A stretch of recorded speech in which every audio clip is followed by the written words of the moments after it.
málþinginu á samfélagsmiðlinum YouTube. Ég býð ykkur öll velkomin á þetta málþing.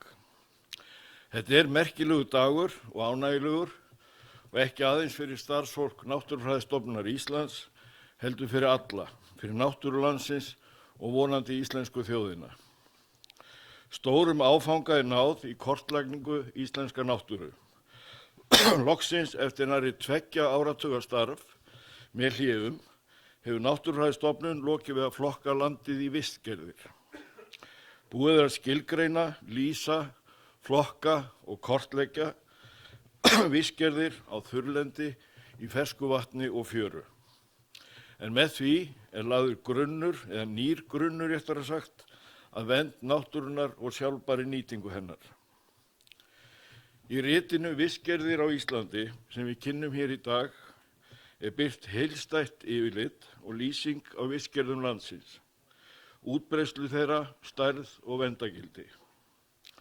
Flokkunin á sér fyrirmynd í samræmdri og viðurkenndri flokkun á vistgerðum í Evrópu.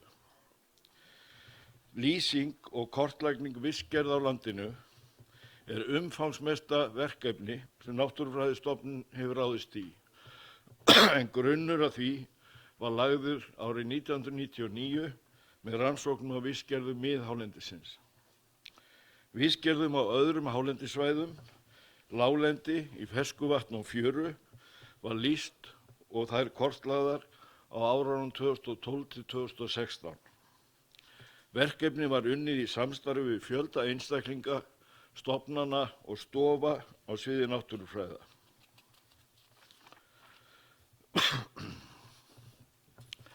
Alls er 105 vistgerðum lýst, en af þeim eru 64 á landi og þar af 4 á jarðhitasvæðum, 17 í ám og vötnum og 24 í fjöru. Einnig eru veittar upplýsingar nokkrar landgerðir eða mannivistir, svo sem tún og akra, þéttbýli og ræktaða skóga. Mikil vettvangsvinna og úrvinnsla liggur að baki niðurstöðum og byggðir hafa verið upp gagnagrunnar sem nýtast munu til framtíðar. Ég fullyrði að við höfum aldrei átt jafn góð og jafn mikil gögn lífríki landsins eins og núna, sérstaklega hvað varðar gróður og jarðveg. Í ritinu Vistgerðir á Íslandi er hverri vistgerð lýst í hnotskurn á staðreyndasíðum. Þær eru lykill fyrir leika og lærða að vistgerðunum, einkennum þeirra, útbreiðslu og verndargildi. Jafnframt eru staðreyndasíðurnar mikilvægt hjálpartæki þegar kemur að greiningu vistgerða og kortlagningu á vettvangi.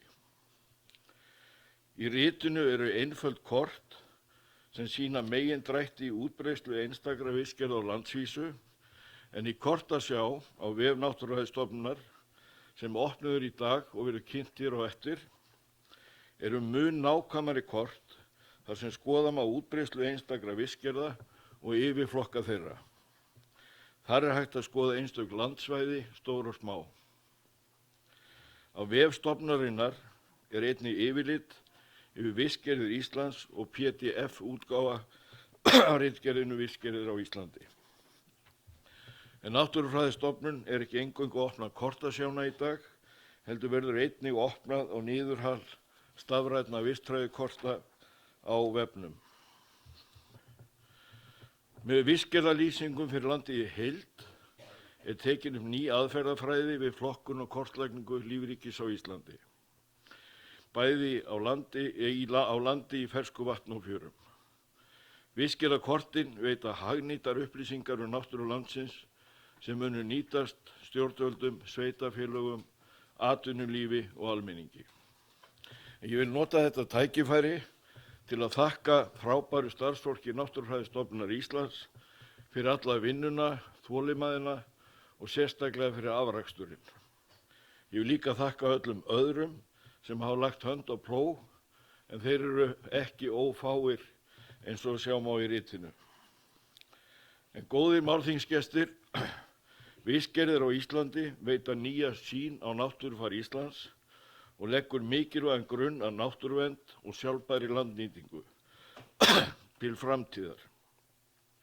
Hér á eftir munu sérfræðingar Náttúrufræðistofnunar segja betur frá þessu mikla verkefni, en áður vil ég biðja Björt Ólafsdóttur umhverfis- og auðlindaráðherra að koma og taka við ritinu formlega, með formlegum hætti og ávarpa síðan þingið. En ég ætla að segja málþingi hér með sett og ég vil biðja Önnu Dóru Sæþórsdóttur, prófessor við Háskóla Íslands, að taka við fundastjórn þegar ráðherra hefur lokið máli sínu.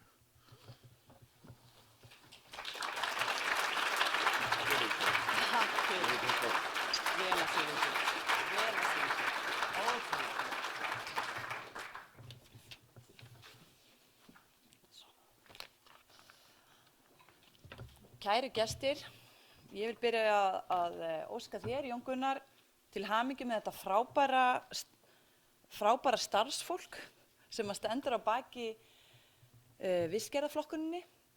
Náttúrufræðistofnun innilega til hamingju með þetta mikla verk. Það eru líka margir aðrir aðilar utan stofnunarinnar sem tóku þátt í að gera þessa úttekt að veruleika. Mér finnst það verulega ánægjulegt og sýna í hnotskurn mikilvægi samvinnu í okkar fámenna þjóðfélagi. Bestu hamingju óskir til ykkar alla sömuleiðis. Gildi stofnunar eins og Náttúrufræðistofnunar gríðarhátt fyrir íslenskt samfélag og jafnvel mun meira en við flest gerum okkur grein fyrir. Við byggjum afkomu okkar að stórum hluta á nýtingu náttúruauðlinda og ættum þannig að vera meðvituð mikilvægi þess að sinna grunnrannsóknum, því þær eru jú undirstaða þekkingar og samsetningu vistkerfa, ástandi þeirra og hvaða möguleikar eru á sjálfbærri nýtingu náttúruauðlinda. Eða hversu mikið við getum nýtt án þess að raska jafnvæginu. Ég kýs fjölbreytileika umfram fábreytni. Fjölbreytileiki í mannlífi ýtir undir fleiri skoðanir og sjónarmið. Einsleitni af ýmsum toga hefur hamlandi áhrif og leiðir til þess að samfélög hafa lítið þol gegn áföllum. Ég nefni sem dæmi sjávarpláss sem missir fiskikvótann, lífað íbúana út úr þorpinu. Annað dæmi gæti verið lítil eyja norður í Atlantshafi sem selur yfir 80% af öllu græna rafmagninu sínu til örfárra stórkaupenda. Það alltaf betra að hafa fleiri stoðir til þess að treysta á ef eitthvað kemur upp á. Sama gildir vistkerfin og mikilvægi þess að vernda líffræðilega fjölbreytni þeirra. Flestar þjóðir heimsins eru meðvitaðar þetta og eru þátttakendur í samningum líffræðilega fjölbreytni sem var gerður í Ríó árið 1992.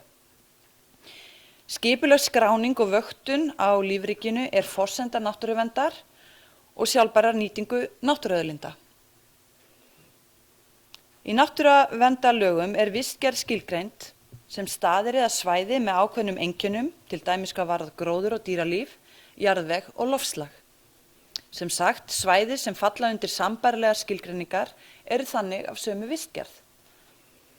Þegar svæði eru flokkuð í vistgerðir lögð áhersla á vistkerfisnálgun svo tryggt sé að jafnvægið sem þarf að ríkja á milli náttúruverndar og sjálfbærrar auðlindanýtingar sé alltaf í fyrirrúmi.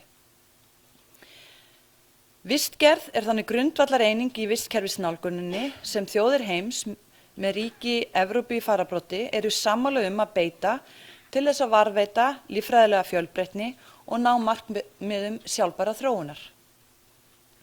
Vistkerfisnálgun einnig eitt af leiðarstefum í markmiðum umhverfis- og auðlindaráðuneytisins til næstu ára, því að ég vil undirstrika mikilvægi þess að horft sé til líffræðilegar fjölbreytni og annarra grunnþátta náttúruverndar í allri auðlindanýtingu.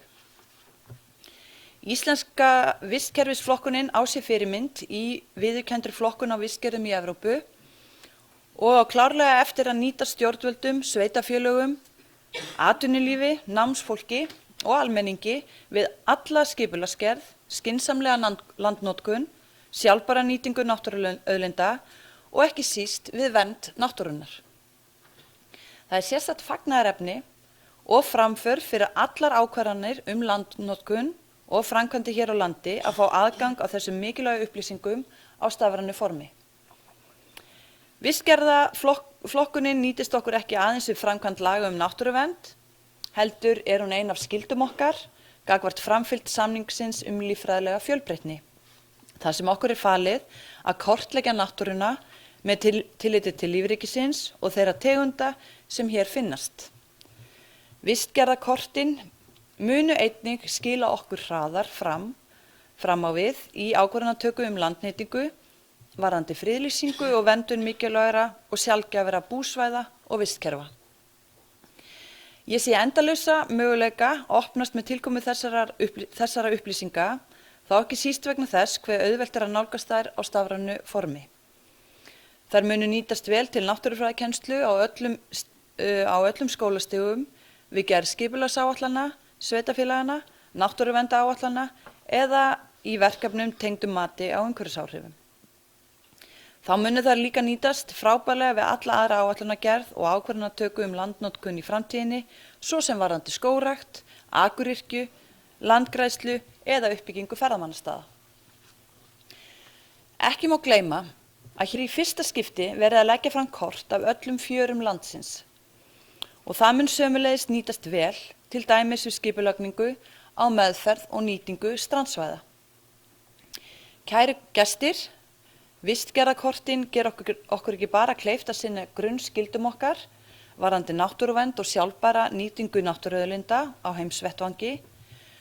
Þau gera Íslandi einnig kleift að sinna alþjóðlegum skyldum sínum á sviði náttúruverndarmála og að taka þátt í samvinnu ríkja vernd líffræðilegrar fjölbreytni í Evrópu. Ég verulega stolt af þessu veglega framlagi Náttúrufræðistofnunar og samstarfsaðila hennar og segi enn og aftur innilega til hamingju.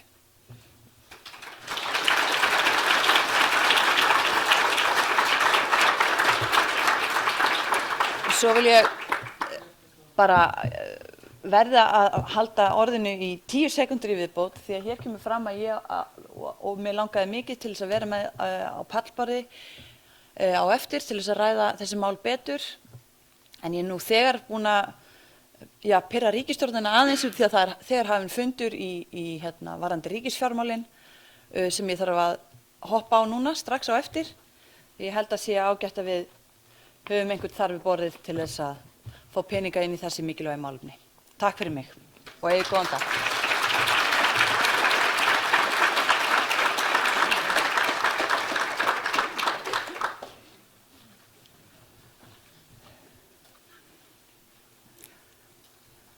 Háttvirti ráðherra og kæru málþingsgestir, ég vil byrja á því að þakka þér, Jón Gunnar, fyrir traustið að leyfa mér að stýra fundinum hér í dag. Það er mikill heiður.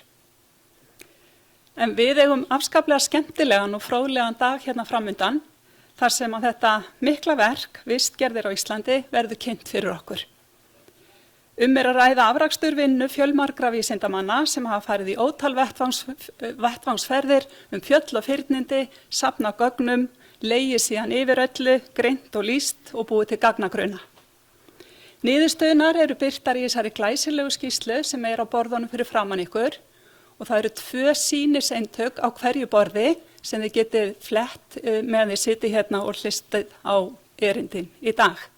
Síðan eru líka á borðunum 2 bæklingar sem að kynna stóru skýrsluna og ykkur er velkomið að taka þessa bæklinga með ykkur heim, en rafræn eintök af skýrslunni er að finna á heimasíðu Náttúrufræðistofnunar á PDF-formi og sem sagt best að nálgast hana þannig, en einnig er hægt að fara til Náttúrufræðistofnunar og fá skýrsluna í pappírsformi. Við skulum vinda okkur beint í dagskrána. Fyrstu tekur til máls Trausti Baldursson, forstöðumaður vistfræði og ráðgjafadeildar á Náttúrufræðistofnun Íslands og hann ætlar að segja okkur frá flokkun Náttúru Íslands í vistgerðir. Gjörðu svo vel, Trausti.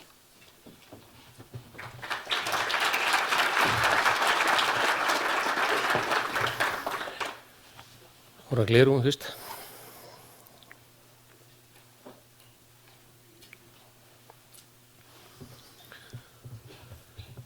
Ég ætla nú að segja umhverfisráðherra þó hún sé farin, en umhverfisráðherra og auðlindaráðherra og aðri gestir. Það er mér sönn ánægja. Ég ætla nú að fá þetta upp fyrst hérna. Það er mér sönn ánægja.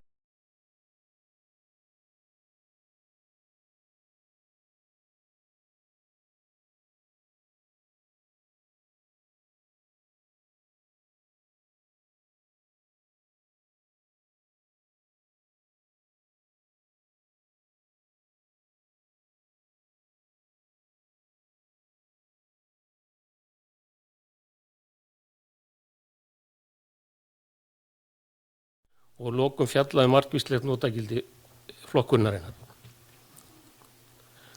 Á þessari glæru sjáum við mynd bæði af starfsfólki Náttúrufræðistofnunar og annarra einstaklinga, mynd af nöfnunum þeirra reyndar og þær stofnanir og stofur sem hafa komið að verkefninu og vilji njóta tækifæri til að þakka öllum fyrir þeirra framlag til verksins, en það má vera ljóst að verkefni af þessari stærðargráðu verður ekki unnið án þess að margir komið að því. Og eins og þið sjáu, þetta ótrúlega margir aðalar sem einum með öðrum hætti hafa lagt hönd á plóginn.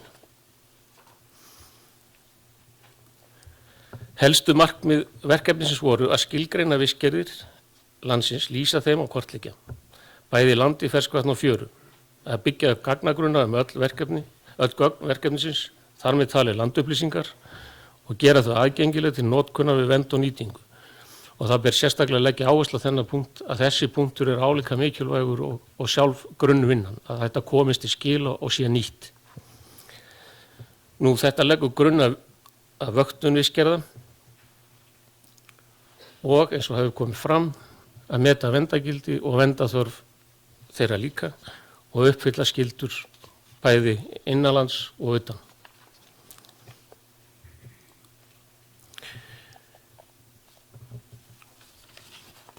Og eins og Jón Gunnar kom inn á hér áðan, þá hefur verkefni staðið yfir í tæp 20 ár með hléum. Það hefst 1999 þegar Náttúrufræðistofnun byrjar að kortleggja vistgerðir á miðhálendinu, meðal annars í tengslum við Kárahnjúkavirkjun og fyrsta áfanga rammaáætlunar. Árið 2012 fær Náttúrufræðistofnun síðan IPA-styrk og kemur þá fullur kraftur aftur í verkefnið, en eftir að styrkurinn var dregið tilbaka mitt ár 2014 var verkefnið endurskipulagt, meðal annars í samvinnu við umhverfis- og auðlindaráðuneytið og nú þessum áfanga loksins lokið og það mikill léttir. Og það má þó segja að þó að þessi áfengi sé komin í hús, að þá lýkur þessu verkefni aldrei vegna þess að það mun stöðugt vera, náttúrunni stöðugt að taka breytingum. Og hvað þá vistgerð? Vistgerð skilgreind sem svæði sem einkennist á ákveðnum samfélögum plantna og dýra, þar sem umhverfisþættir svo sem loftslag, jarðvegur og raki eru svipaðir. Þessi skilgreining aðeins öðruvísi í náttúruverndarlögunum en enga síður inntækið það sama. En hver þá munurinn, til dæmis á gróðukorti og vistgerðarkorti? Hann helst sá að gróðukort segir frá einkennum gróðufars og vissulega hægt að draga ýmsar ályktanir út frá því, en vistgerð lýsir hins vegar meira bæði gróðufari og lífsskilyrðum. Til dæmis má samkeyra upplýsingar dýralíf, til dæmis fuglalíf, í tilteknum vistgerðum við upplýsingar vistgerðir á svæðum þar sem fuglalíf hefur ekki verið kannað og áætla þannig hvaða tegundir fuglar eru líklega til að þrífast á svæðinu. Þetta má svo sem líka gera með fleiri tegundir.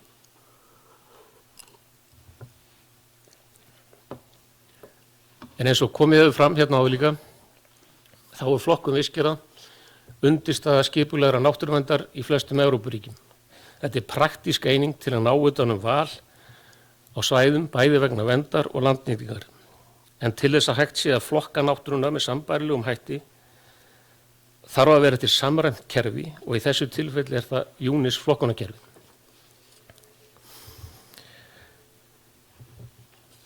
Þetta samevrópskt flokkunarkerfi sem næri við bæði vistgerð í landi, ferskvatni, fjör og sjó. Flokkunin stigskipt eða þrepaskipt og næri yfir alla vistgerðir bæði náttúrulegar og manngerðar, en í okkar verkefni fyrst og fremst unnið með náttúrulegar og hálf náttúrulega vistgerðir. UNIS-kerfi byggir á eldri flokkunarkerfum, til dæmis eins og palearktíska kerfinu ef einhver kannast við það, og í því að finna samræmda lýsingu á öllum vistgerðum, þannig að það auðveldar til dæmis söfnun gagna og það eru lyklar til að greina vistgerðirnar og flokkunin byggir að miklu leyti á gróðufari. En eins og við vitum að þá Ísland frábrugðið mörgum öðrum Evrópuríkjum, landið eyja, lífríki tiltölulega fábreytt, vötn almennt til dæmis næringarefnasnauð, jarðfræðin frábrugðin, mikil eldvirkni, hraun á yfirborði, sandar, jöklar, jarðhiti.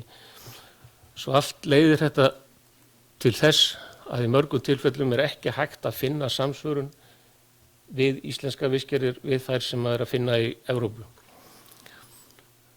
Og þar að leiðir eru margar nýjar tillögur að vistgerðum í okkar riti, en það verður þó að segja eins og að þetta hefur ekkert verið borið undir UNIS eða það þarf að fara í samráð það hvernig þessari flokkun líkur.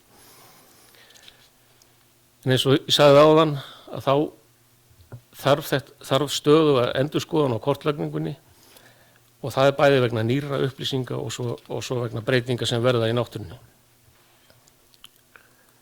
Nú ritið vistgerð á Íslandi sem þið hafið öll verið framan ykkur, það byggt upp á hefðbundinn hátt. Það inngangur sem lýsir sögu verkefnisins, hverjum vistgerð á flokki síðan lýst og þar að finna heimildaskrá og hugtakaskýringar. Undir hverju vistgerðarflokki síðan hverri vistgerð lýst á staðreyndasíðum og farið yfir rannsóknaraðferðir og rannsóknarsvæði.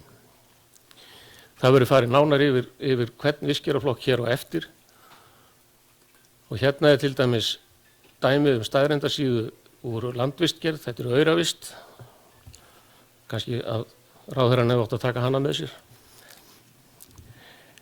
Og hérna eru nokkur rannsóknarsvæði sem að þið sjáið og verður farið í nánar yfir og eftir.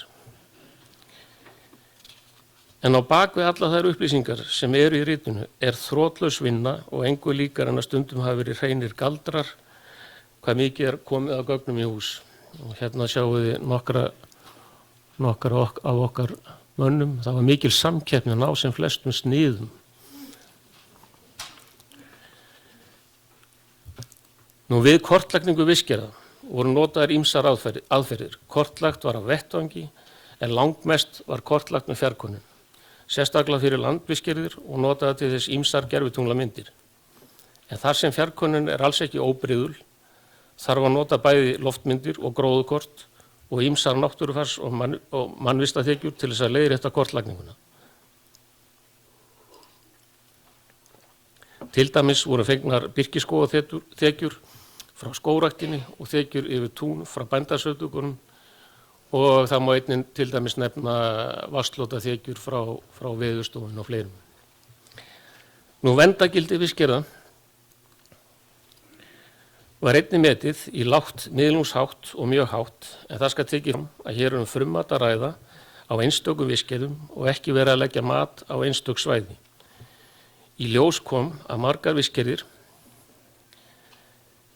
á lista Bennasamningsins yfir vistgerðir sem eiga að njóta verndar.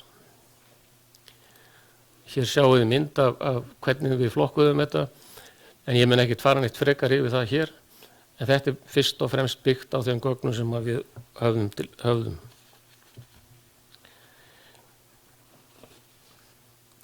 Þá ætla ég þess að fara yfir notagildi. Notagildi kortlagningar á vistgerðum margvíslegt og búin nefna það hérna nokkru sinnum. Það mikið af nýjum upplýsingum náttúru Íslands. Það lagður grunnur af vöktun til framtíðar bæði fyrir vistgerðir og almenna náttúrufarsbreytingar, þar með talið loftslagsbreytingar. Við fáum vistgerðarkort af öllu landinu sem hægt að nýta á fjölbreyttan hátt og í hvers konar skipulagningu landnýtingar, svo sem náttúruvernd, landgræðslu, skógrækt, landbúnað og ýmsar framkvæmdir. Hvort það var ekki í gær eða fyrradag sem ég sá einmitt grein eða það sem var við að ræða af Árna Bragason hjá landgræðslunni, þar sem hann var einmitt að tiltaka þessi kort sem hugsanlega vegna þessara beita vöktunar. Nú, það hægt að nota þetta í sambandi við landsskipulagsstefnu og þar með svæðis aðal- og deiliskipulag og skipulag haf- og strandsvæða og það einmitt ný lög í bígerð þar.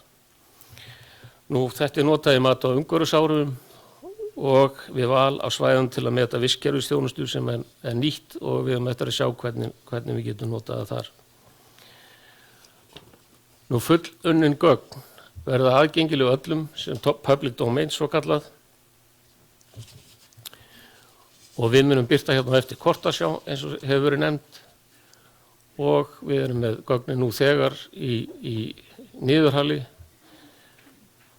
og það óhætt að segja bæði fjárhagslegur og fræðilegur ávinningur fyrir sveitarfélög, fyrirtæki, einstaklingu og opinberar stofnanir, hann eigi að vera þó nokkur því að þarna verið að spara þessa grunnvinnu.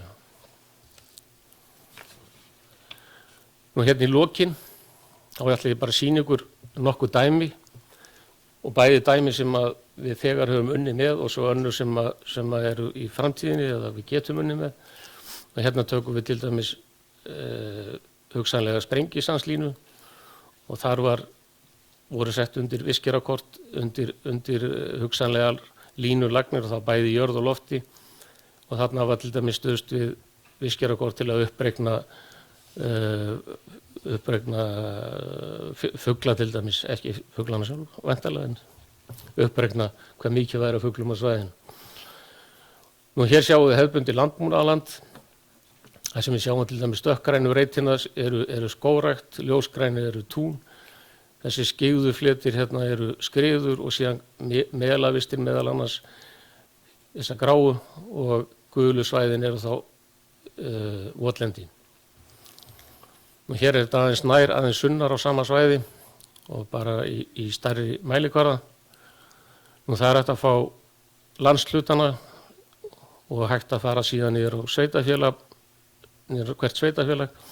Þarna ber kannski að taka sérstaklega fram að við erum að svona halda að kortin standist algjör á skoðun í 1 á móti 25.000 og sé ekki kannski fullkomin en þegar það þarf að vinna í stærri mælikvarða þá þarf kannski að vinna það sérstaklega.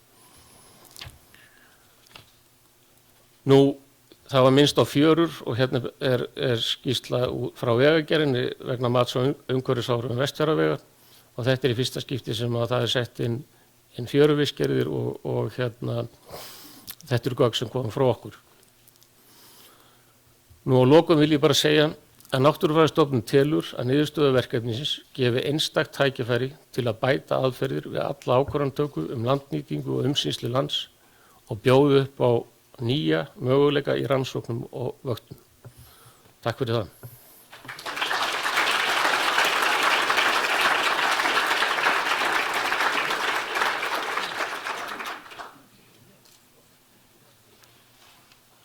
Slappið á tíma. Stóðst í mjög ekki.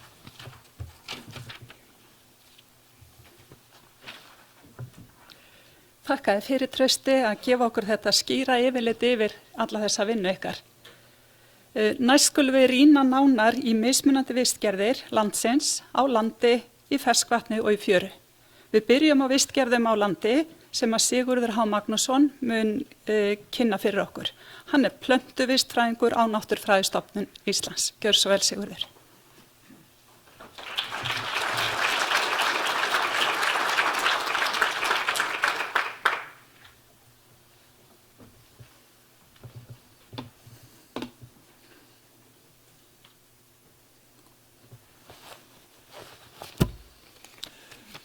Fundarstjóri, góðir gestir.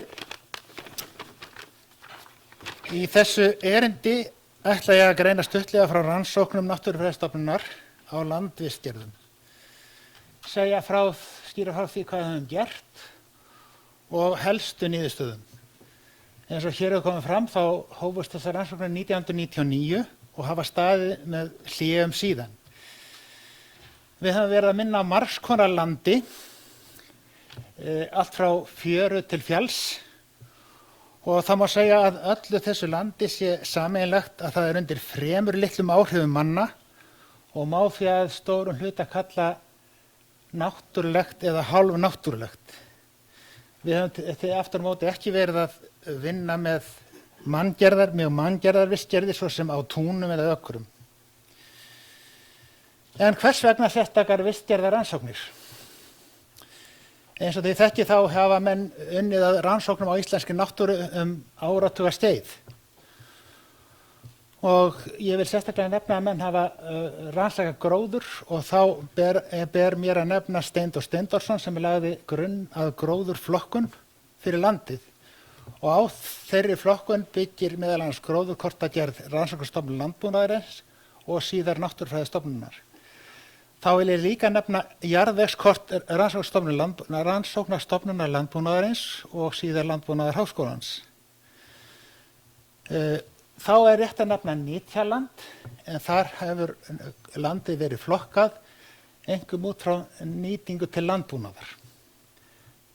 Kórínflokkunarkerfið hefur verið notað til að flokka land á Íslandi og þá eru menn að hugsa landgerðir. Og svo má auk þess nefna allar aðrar rannsóknir, þannig að það eru til miklar rannsóknir náttúru Íslands. En hefðum við ekki getað notað þessar rannsóknir og byrjað að lýsa vistgerðum og flokka land? Að vissu leyti má segja það, en þó ber tvenns að geta. Að hér á landi eru ýmsir flokkar land sem lítið höfðu verið rannsakaðir. Ég nefni þá sérstaklega svæði við sjó. Og þrátt fyrir miklar upplýsingar þá skorti heildstæðar upplýsingar og gögn til þess að geta lýst íslenskum vistgerðum.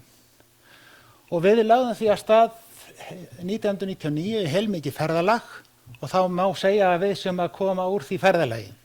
Við byrjuðum á miðhálendinu, þið sjáu þessa dökku punkta þarna, og síðan færum við okkur niður á láglendið og aðra staði á hálendinu og við erum búin að rannsaka þetta 1270 staði.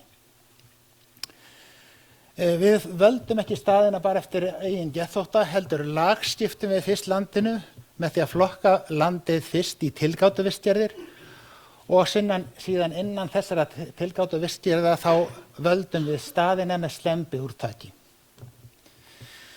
Hér ég sýni ykkur eitt rannsóknarsnið úr Fljótshlíðinni og þarna mældum við á hverju sniði, þá mældum við ýmsar breytur, gróðurfarsbreytur, heildarþekju, æðplöntuþekju, mosaþekju, fléttuþekju og ýmislegt fleira. Við mældum kolefni í jarðvegi, sýrustig og jarðvegsþykkt. Við skráðum tegundir æðplantna, mosa og fléttna. Við flokkuðum landið eftir staðsetningu, eftir raka og eftir jarðvegsgerð. Við notum líka líkun eða áætluðum ýmislegt eins og til dæmis ársúrkomu, hæð við sjó, hita, halla og hallastefnu. Auk þess tókum við ljósmyndir og GPS-snit. Allt var þetta síðan sett í gagnagrunn. Við unnum líka á jarðhitasvæðum. Þar beittum við svolítið öðrum aðferðum aðalega vegna þess að þessara jarðhitasvæða eru mjög lítil. Og þetta sjáum við bæði dreifingu háhita og lághita. Við gátum ekki færð á alla þessa staði sem skiljanlegt en völdum ákveðið úrtak og þá miðuðum við að það varu svæði þar sem að á 10 cm dýpi væri hiti yfir 15 gráðum. Þetta eru staðirnir þar sem við rannsökuðum.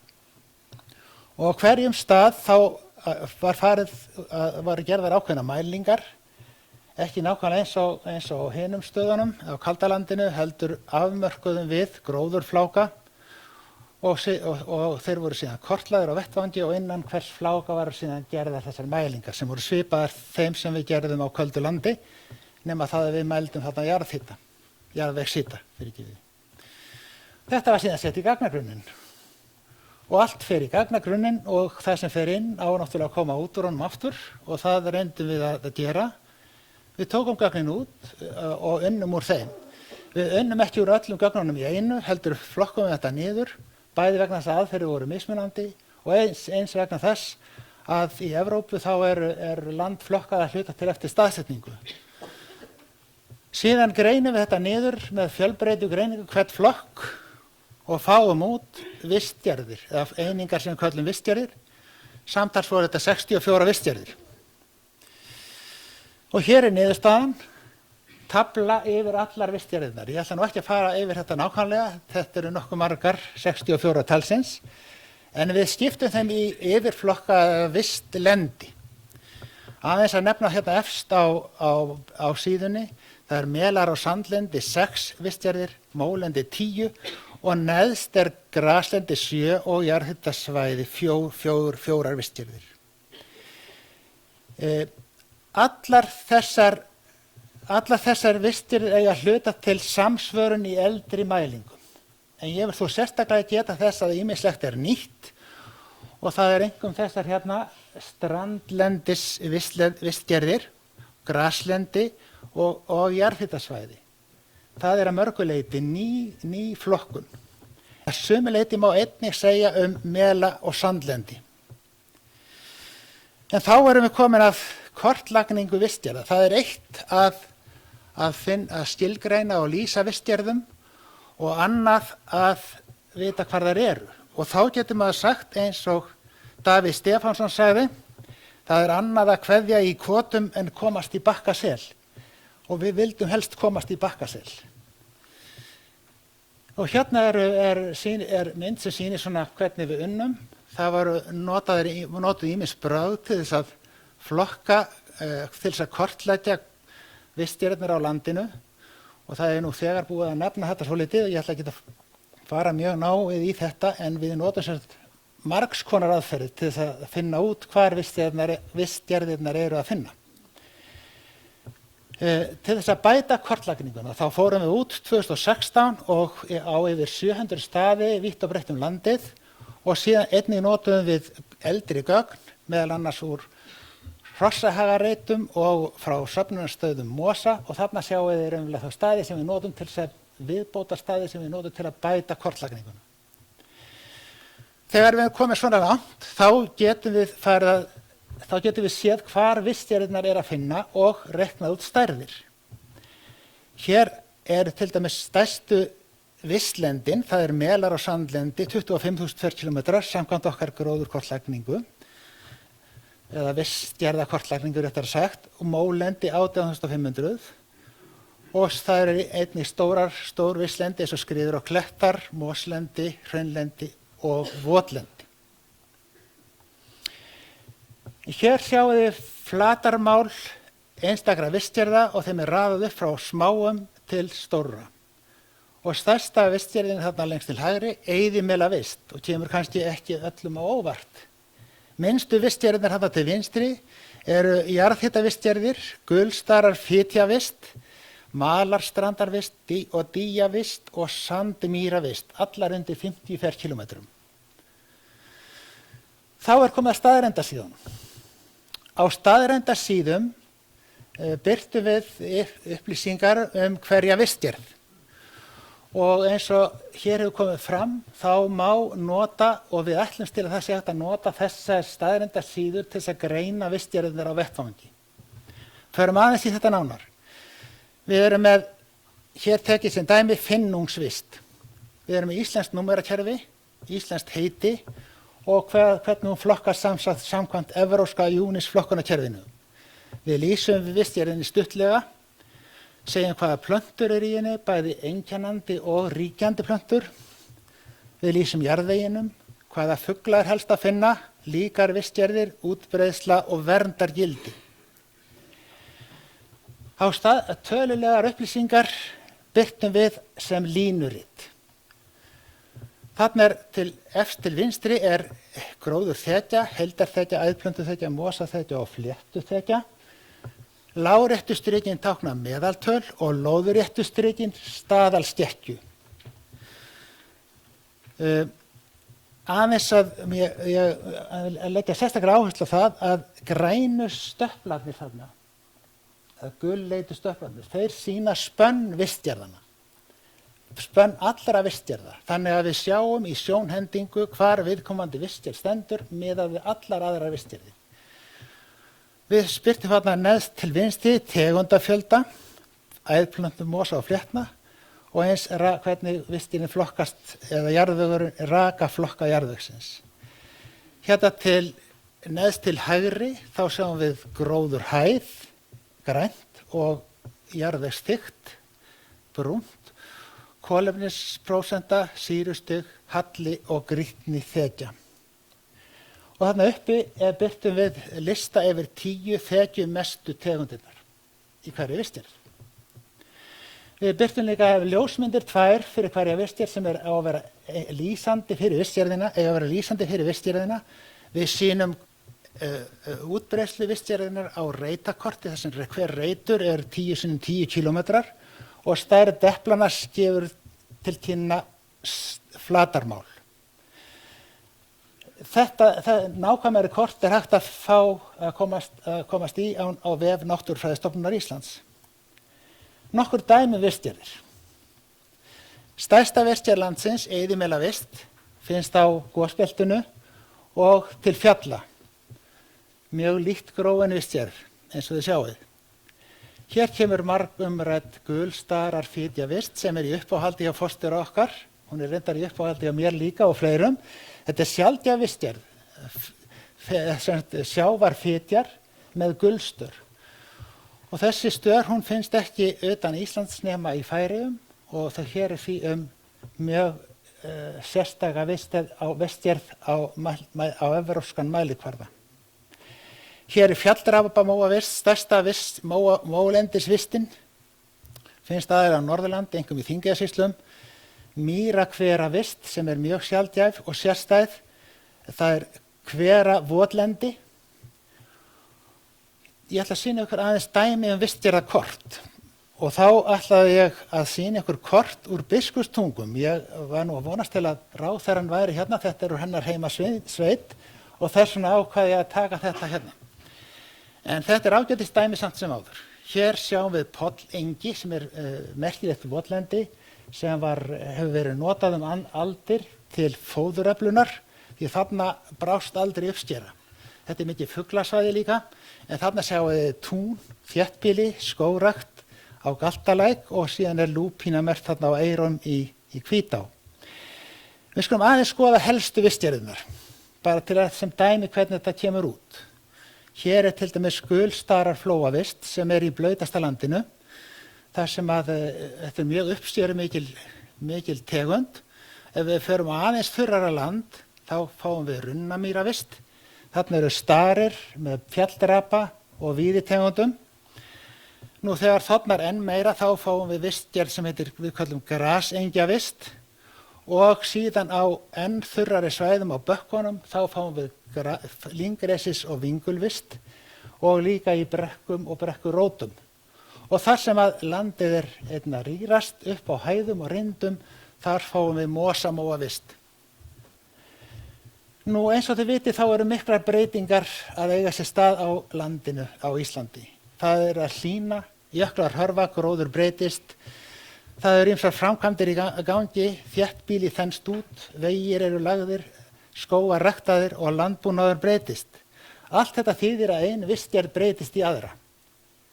Og lykilatriði í sambandi við þetta, bæði til að fá mynd af því hvernig landið er í upphafi, er að kortleggja og eins að fylgjast með breytingum. Þannig að kortlægningin er alveg lykilatriði. Mér langar að ljúka máli mín á því að sýna ykkur eina vistgerð sem er mikið að breyta eða mikið að aukast á láglendi núna. Það er þessi vistgerð sem við kallum grasengjavist. Þetta er deikt graslendi með störum, oft friðað fyrir beit og sauðfjárbeit og þarna koma inn víðitegundir og við fáum miklar breytingar. Þetta hafið þið örugglega séð ef þið ferðist landið. Þessi vistgerð er í mikilli sókn. Ég læt þessu lokið og þakka fyrir mig.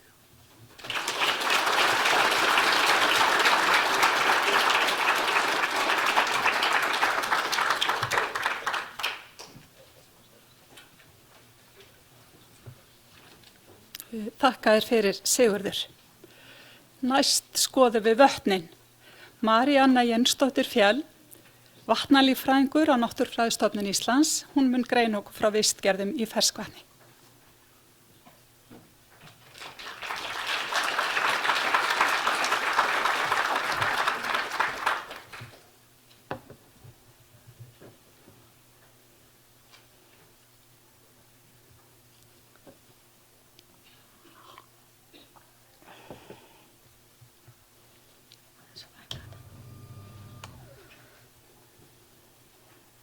Fundarstjóri og aðrir gestir. Ég ætla að segja ykkur aðeins frá vistgerðum í ferskvatni, annars vegar vistgerðum stöðuvatna og hins vegar vistgerðum straumvatna. Nú stöðuvatn er skilgreint sem vatnsfylld dæld í landi. Í vistgerðarkortlagningunni notum við hugtakið stöðuvatn fyrir vötn og tjarnir óháð flatamáli eða dýpi.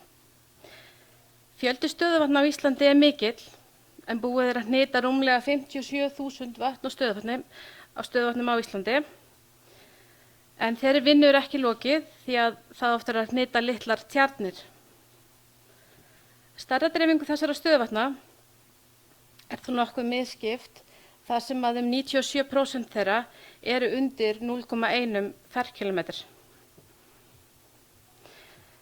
Straumvötn er aftur á móti skilgreind sem vatn sem rennur í farvegi undan halla.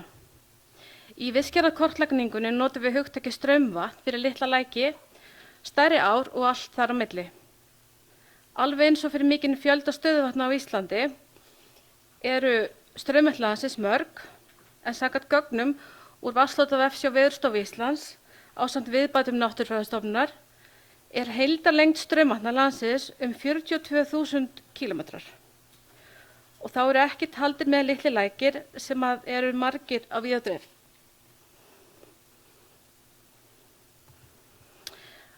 Sérstæða landsins er töluverð, samanborið við Evrópu, og er Ísland mjög vatnsríkt land. Eitt aðaleinkenni landsins er eldvirkni, eins og við þekkjum líklega flest öll. Landið er staðsett í Atlantshafi og er umleikið sjó og því eru áhrif sjávar þó nokkur. Ísland er ungland og berggrunnurinn er basískur. Þetta gerir það verkum að sýrustig vatna er almennt hærra en gengur og gerist í Evrópu. Eitt aðaleinkenni íslenskra stöðuvatna er það hversu snauð þau eru á næringarefnum, en slíkt þykir sérstakt á evrópska mælikvarða og áhersla er þar lögð á að vernda þannig aðstæður.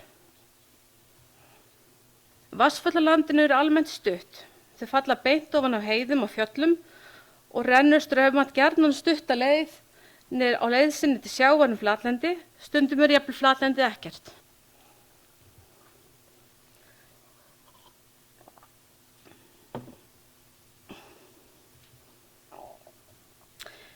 Það sem ræður mest flokkun stöðuvatna í vistgerðir er annars vegar vatnagróður og hins vegar er það næringarástand vatnanna, en þá er verið að miða við magn fosfórs og niturs.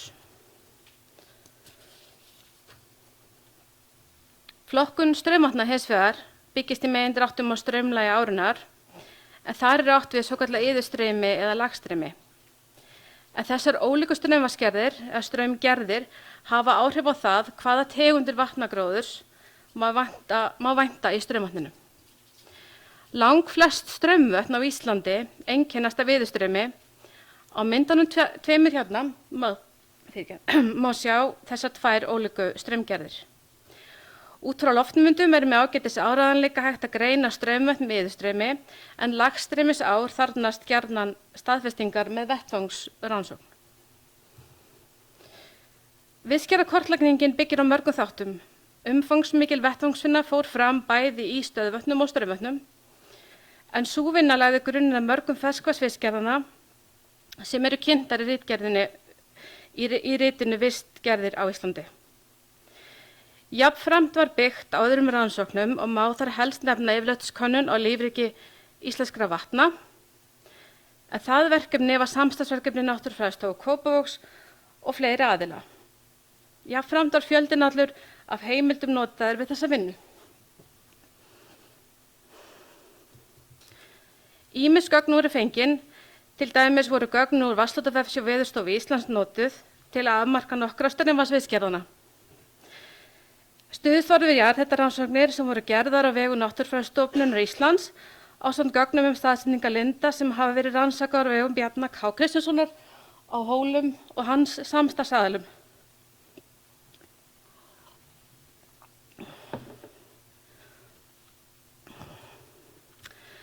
Almennt má segja að vistfræði vatnagróðurs á Íslandi sé lítið þekkt. Við þekkjum ágætlega þær tegundir vatnagróðurs sem eru til á landinu og gróf útbreiðsla þeirra er einnig þekkt. Það er þó margt sem vantaði í þessa þekkingu, til dæmis útbreiðsla kransþörunga og tengsl útbreiðslu vatnagróðurs og umhverfis. Í fyrsta sinni hér kannaður vatnagróður ásamt mælingum á blaðgrunni, nitri og fosfór með samræmdum hætti í stöðuvötnum á Íslandi. Valin voru 72 stöðuvötn til rannsóknar. Reynt var að hafa fjölbreytileika vatnanna mikinn. Þannig voru vötnin mjög misdjúp, þau voru misstór og hæð yfir sjávarmáli spannaði allt frá 2 til 777 metrum yfir sjó. 8 vötn voru valin á 9 miðlunargerðum vatnasviða, en þessi flokkun í miðlunargerðir byggist á því hvernig landi bregst við úrkomu og miðlar henni. Alls voru 3.246 stöðvar.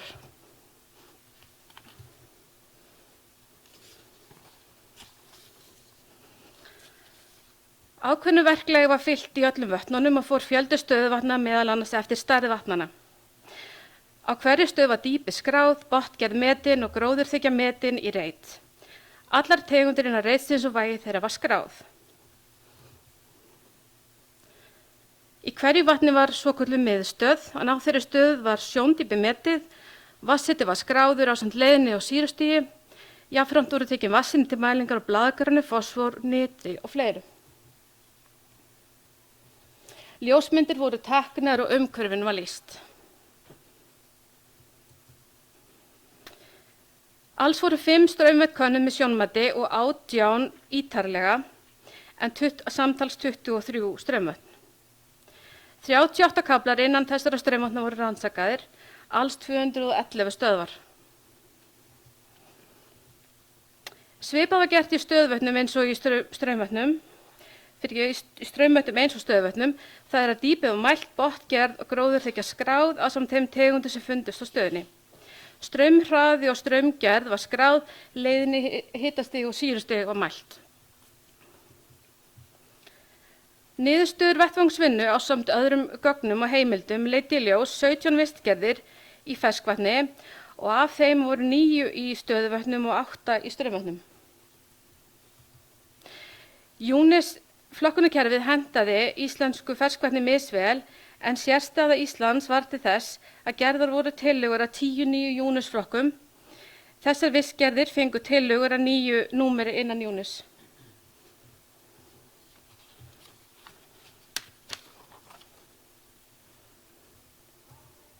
Flatarmál þessara vistgerða er afar misjafnt, en á þessum myndum er þeim raðað eftir flatarmál og lengd frá þeirri vistgerð sem hefur minnsta umfangið til þeirra sem hefur það mesta. Heildarflatarmál stöðuvatna vistgerða var 1866 ferkilometrar og var það vistgerðin Súrvötn með minnsta flatarmálið. Jökulvötn þau trónuðu hins vegar á toppnum með 541 ferkilometra. Heildarlengd straumvatna er 42.000 kilometrar eins og áður sagði og eru þar 4 vistgerðir sem hafa langminnsta heildarfjölda kilometra, en umfang kaldra linda hefur ekki verið metið, né heldur lengd jarðhitalækja. Sú vistgerð sem trónur á toppnum fyrir heildarlengd straumvatna eru ár og eldri bergurinn án votlendisárhefa með 18.000 kilometra, en þetta eru til dæmis ár á Vestfjörðum og Austfjörðum. Við kortlagningu stöðuvatna og straumvatna á landsvísu var stuðst við ýmis konar gögn. Má þar helst nefna vettvangsrannsóknir, loftmyndir, heimildir, miðlunargerð á vatnasviði, hæðarlíkan og upplýsingar útbreiðslu vatnagróðurs og gagnagrunna Náttúrufræðistofnunar og gögn straumvötn frá Veðurstofu Íslands. Stöðuvötn og straumvötn voru merkt og hnituð í Arkís landupplýsingakerfið og niðurstöður færðar í gagnagrunna. Hér sjáum þið dæmi framsetningu vistgerðar á staðreyndasíðu. Þarna eru talin upp helstu einkenni vistgerðarinnar ásamt útbreiðslukorti og ljósmyndum. Nú ef við skoðum eina vistgerð, þá er fyrst íslenskt heiti ásamt UNES flokki fyrir hverja vistgerð. Almenn lýsing fyrir vistgerðina, vatnagróður sem einkennir hana, botngerð, efnafræðilegi þættir, til dæmis fosfór, nitr og blaðgrana. Það er miðlunargerðir vatnasviða sem koma fyrir í vistgerðinni, fuglalíf, útbreiðsla vistgerðarinnar og mat og verndargildi.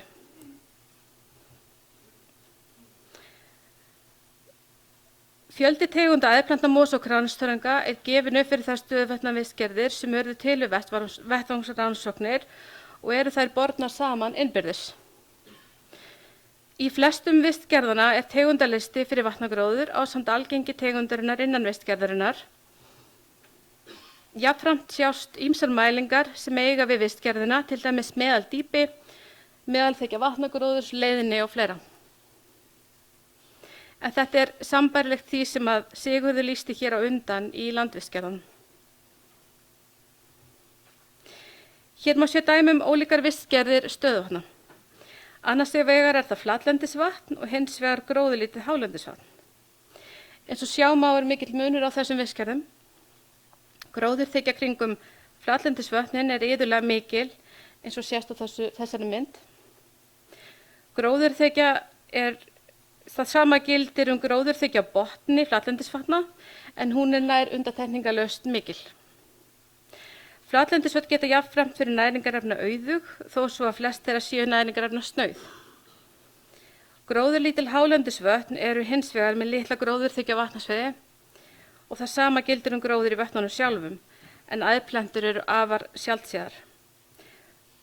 Þau nær undantekningarlaust mjög næringarefna snauð. Hér má sjá dæmi afar sérstaka vistgerð en það svokölluð súrvötn. Sýrustig þessara vatna á bilinu 2,5 til 3 en það vegna hveravirkni á botni. Vötnin gjarnan gruggu og grænleit og talið að liturinn stafi af uppleystum efnum í vatninu.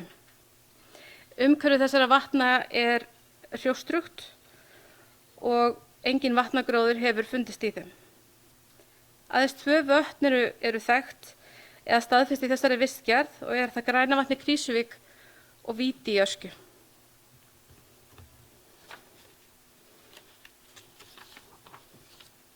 Önnur sérstök vistgerð sem flest tökum sem sjálfsögðum hlut hér á landi en þekkist ekki í Evrópu nema bara á mjög litlum skala jökulárnar. Jökulár eiga upptök sín í jöklum landsins. Það einkennast af svifur og árframburði en það gerir það að verkum að litur þeirra móbrúnn. Miklar sveiflur sjást í jökulám, bæði dægursveiflur og árstíðabundnar sveiflur. Við þekkjum öll hin miklu jökulhlaup sem að verða til meðal annars vegna eldvirkni undir jöklum. En þessi hlaup valda oftar en ekki mikilli eyðileggingu. Vatnaplöntur eiga því erfitt uppdráttar vegna þess hve óstöðugt umhverfið og ljóstillífun reynist erfið. Ýmsar skemmtilegar og gagnlegar upplýsingar hafa komið út úr þessu verkefni en gaman frá því að segja að ný æðplanta bættist við í flóru landsins í þessu verkefni og það sverðnigran. Hún fannst í einu vatni á landinu. Jafnframt fundust 2 nýjar tegundir kransþörunga og voru það fjallnál, Tolipella canadensis og Cara aspera. Verkefni veitir ýmsar upplýsingar sem hafa aldrei verið til. Til dæmis nú komnar upplýsingar tengsl vatnagróðurs og umhverfis með tilliti til kjördýpis einstakra tegunda. Tengsl vatnagróðurs við næringarefna ástand í vötnum og útbreiðslu þeirra eftir hæði við sjó.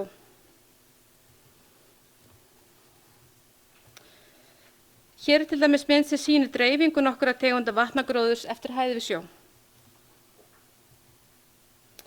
Nú geta sveitarfélög og aðrir hagsmunaaðilar fengið upplýsingar flatarmál einstakra vistgerða innan ákveðinna svæða og þannig skipulagt til dæmis lagningu vega. Jafnframt nýtist þessi vinna við frenslismál þar sem að tegundir vatnagróðurs misviðkvæmar fyrir næringarefnaauðgun. Fuglalíf til dæmis breytilegt innan hverrar vistgerðar og því hægt að fá betri yfirsýn yfir hvaða vistgerði þarf að vernda innan ákveðinna svæða til að viðhalda mikilvægum fuglastofnum. Auðveldara að fylgjast með breytingum og þar með að skipuleggja landi með tilliti til verndunar og nýtingar. Takk fyrir.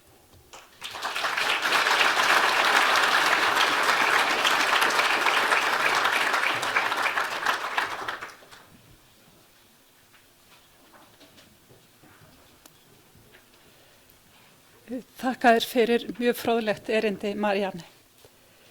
Nú fer að líða kaffi hjá okkur en við fáum að hlýða á eitt erindi áður. Það hún Gunnhildur Georgsdóttir sem ætlar að fara með okkur niður í fjöru. Hún umhverfisfræðingur hjá Náttúrufræðistofnun Íslands og ætlar semst að fjalla vistgerðir í fjöru. Gjörðu svo vel.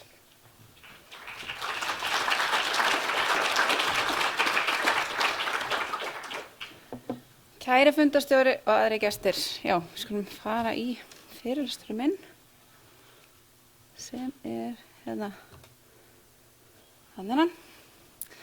Já, ég ætla semst að segja ykkur frá rannsóknum okkar á vistgerðum í fjöru, lýsa því stuttlega sem við höfum gert og greina frá helstu niðurstöðum. Ég ætla að byrja á því að segja ykkur aðeins frá skilgreiningu okkar á fjöru sem á mörkum lands og sjávar. Fjara landsvæðið sem flæðir af þegar lágsjávað en fer í kaf og brimar yfir á flóði. Í þessari skilgreiningu teljum við fjörukamba til fjöru en það landramman efst í fjörunni sem undir greinilegum áhrifum sjávar þó að það fari ekki á kaf í flóði. Þannig getur þetta svæði verið tiltölulega stórt við verulega brimasama fjörur en nánast ekki neitt við þær sem eru skjólsælar.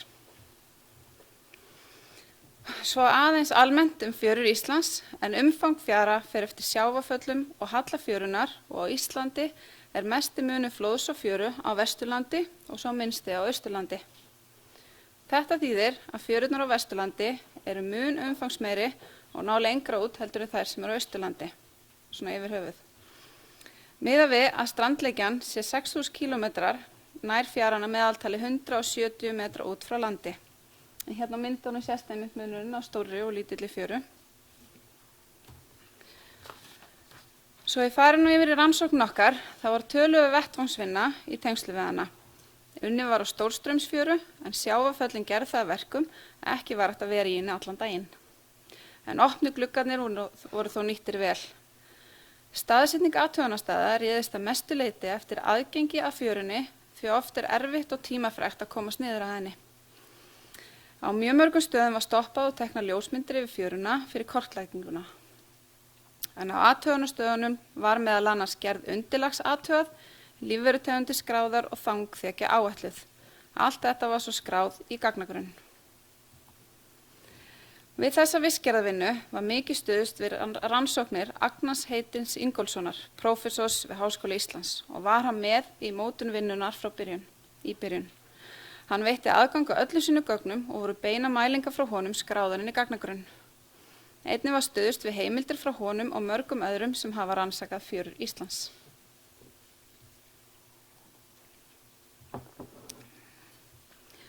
Agnar Ingólfsson hafði unnið töluverða vinnu í fjörur landsins og var hún mikið notuð í vistgerðarflokkuninni en einnig var unnið með Júnis-kerfið sem hefur verið nefnt hér á undan.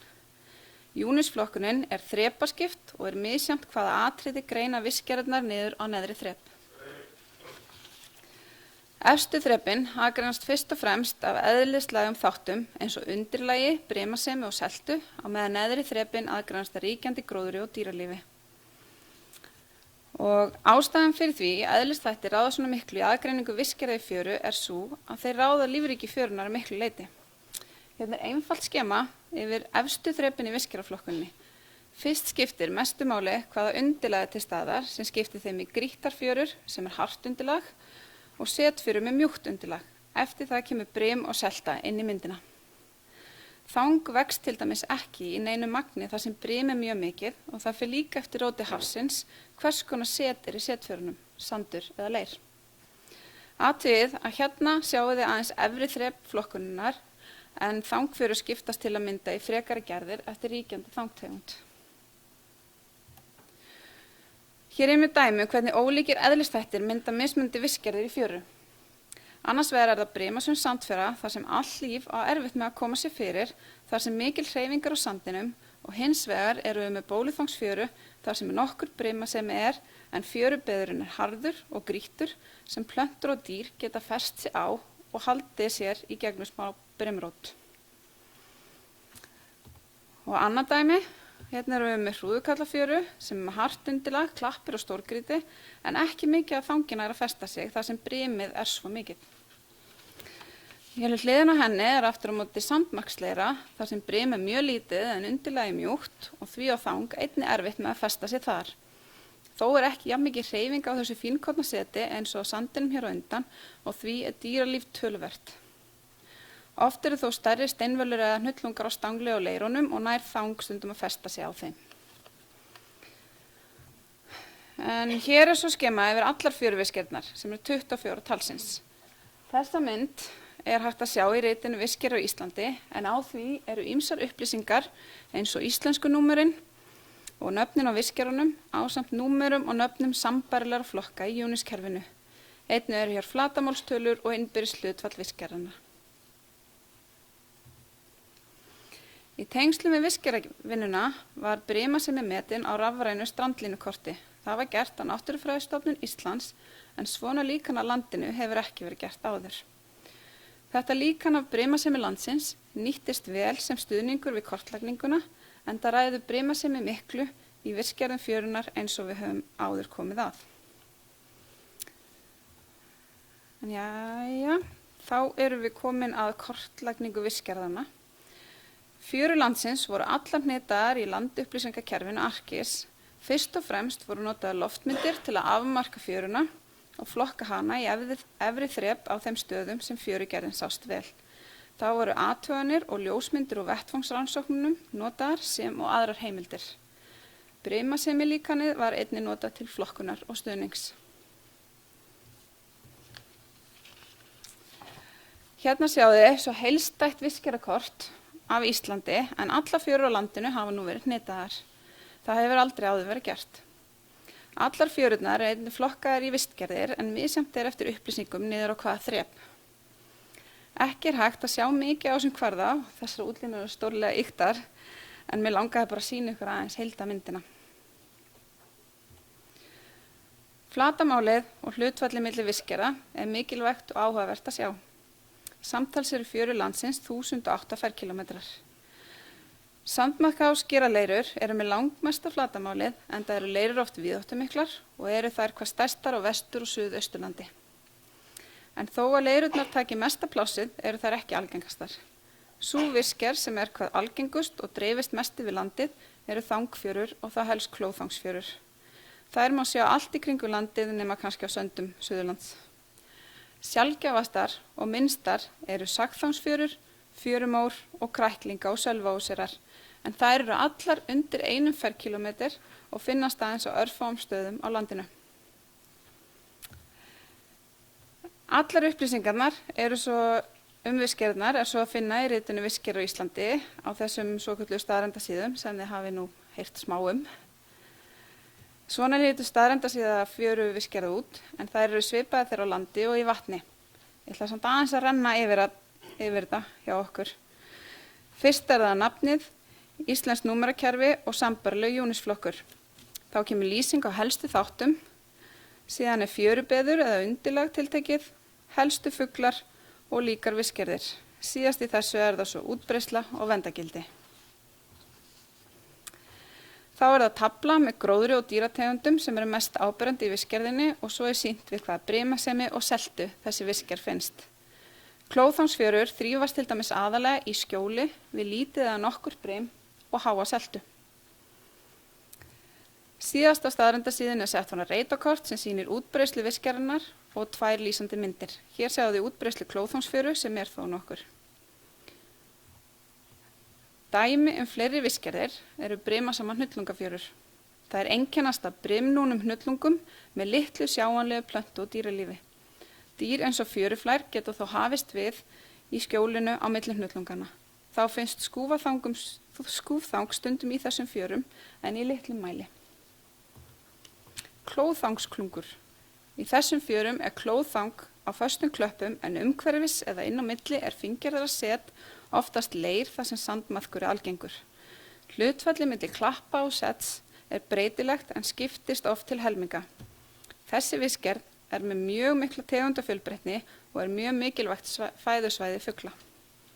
Langmest af henni er að finna í Breiðafirðinum eins og sést á útbreiðslukortinu.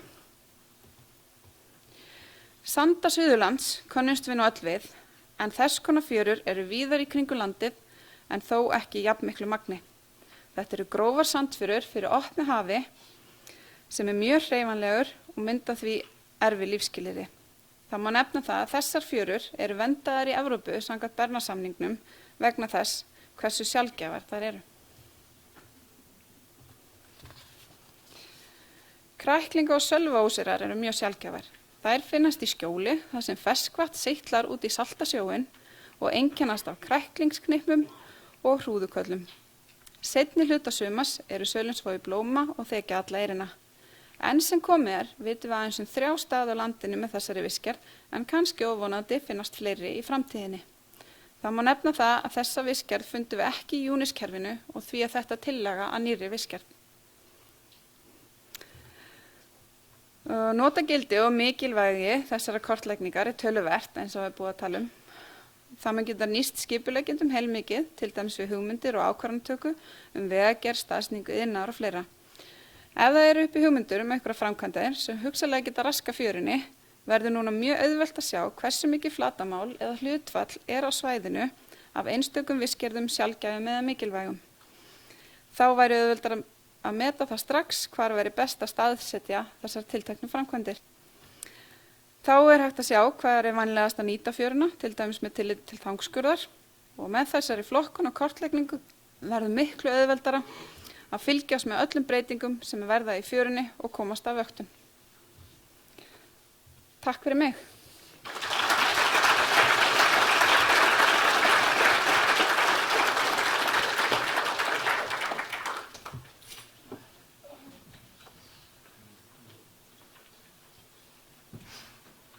Takk fyrir þetta, Gunnhildur.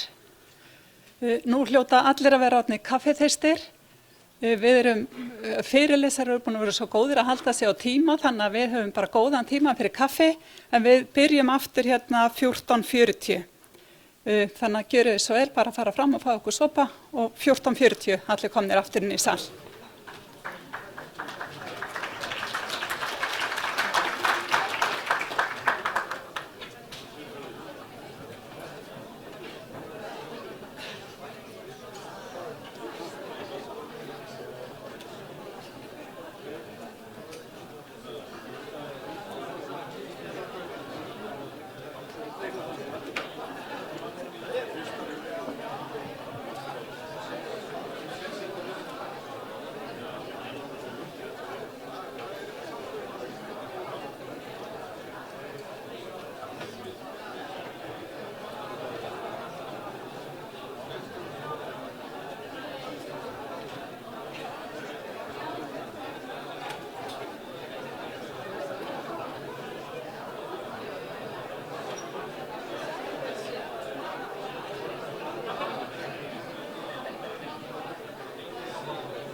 2.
Þeir eru allan að koma inn sko, þannig að það er allan að pluss. Við getum þetta að hækka aðeins, býti ég ætla að sitja sérna niður. Getur þú að hækka kannski með eins og 1 klikk eða svo? Allavega 1. 2, kannski 1 í viðbót. 2, já, góðan dag, góðan dag, góðan dag. Ég held að þetta sé bara að verða nokkuð fínt. Nú slökkva á... Já. Ég held að ég sé allan að klálega ekki að heyra nema bara í loftkerfinu, þannig að það er plús. Já, á hérna bóksinu. Já, ég er klálega að fá þetta út í loftið.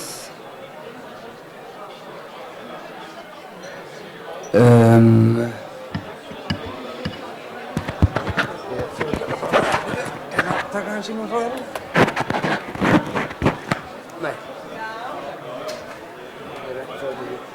Ok, þetta virkar allavega, þannig að það er plús.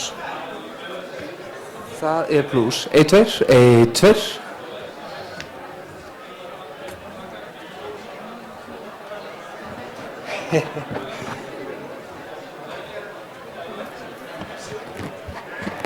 Já. En sko...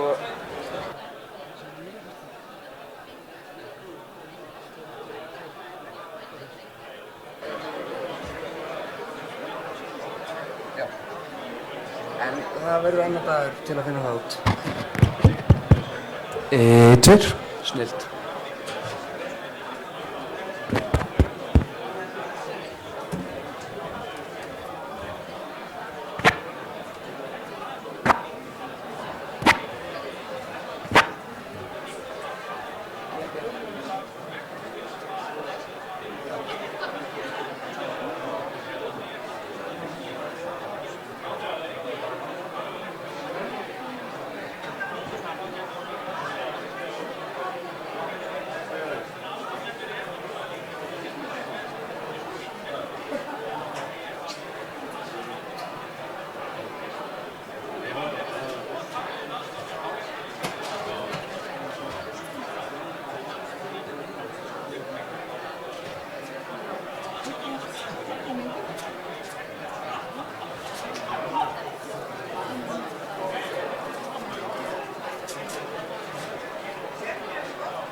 Ecco,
Jæja, góði gestir, allir að vera svo væn að fá ykkur aftur sæti að þegar við ætlum að fara að byrja aftur.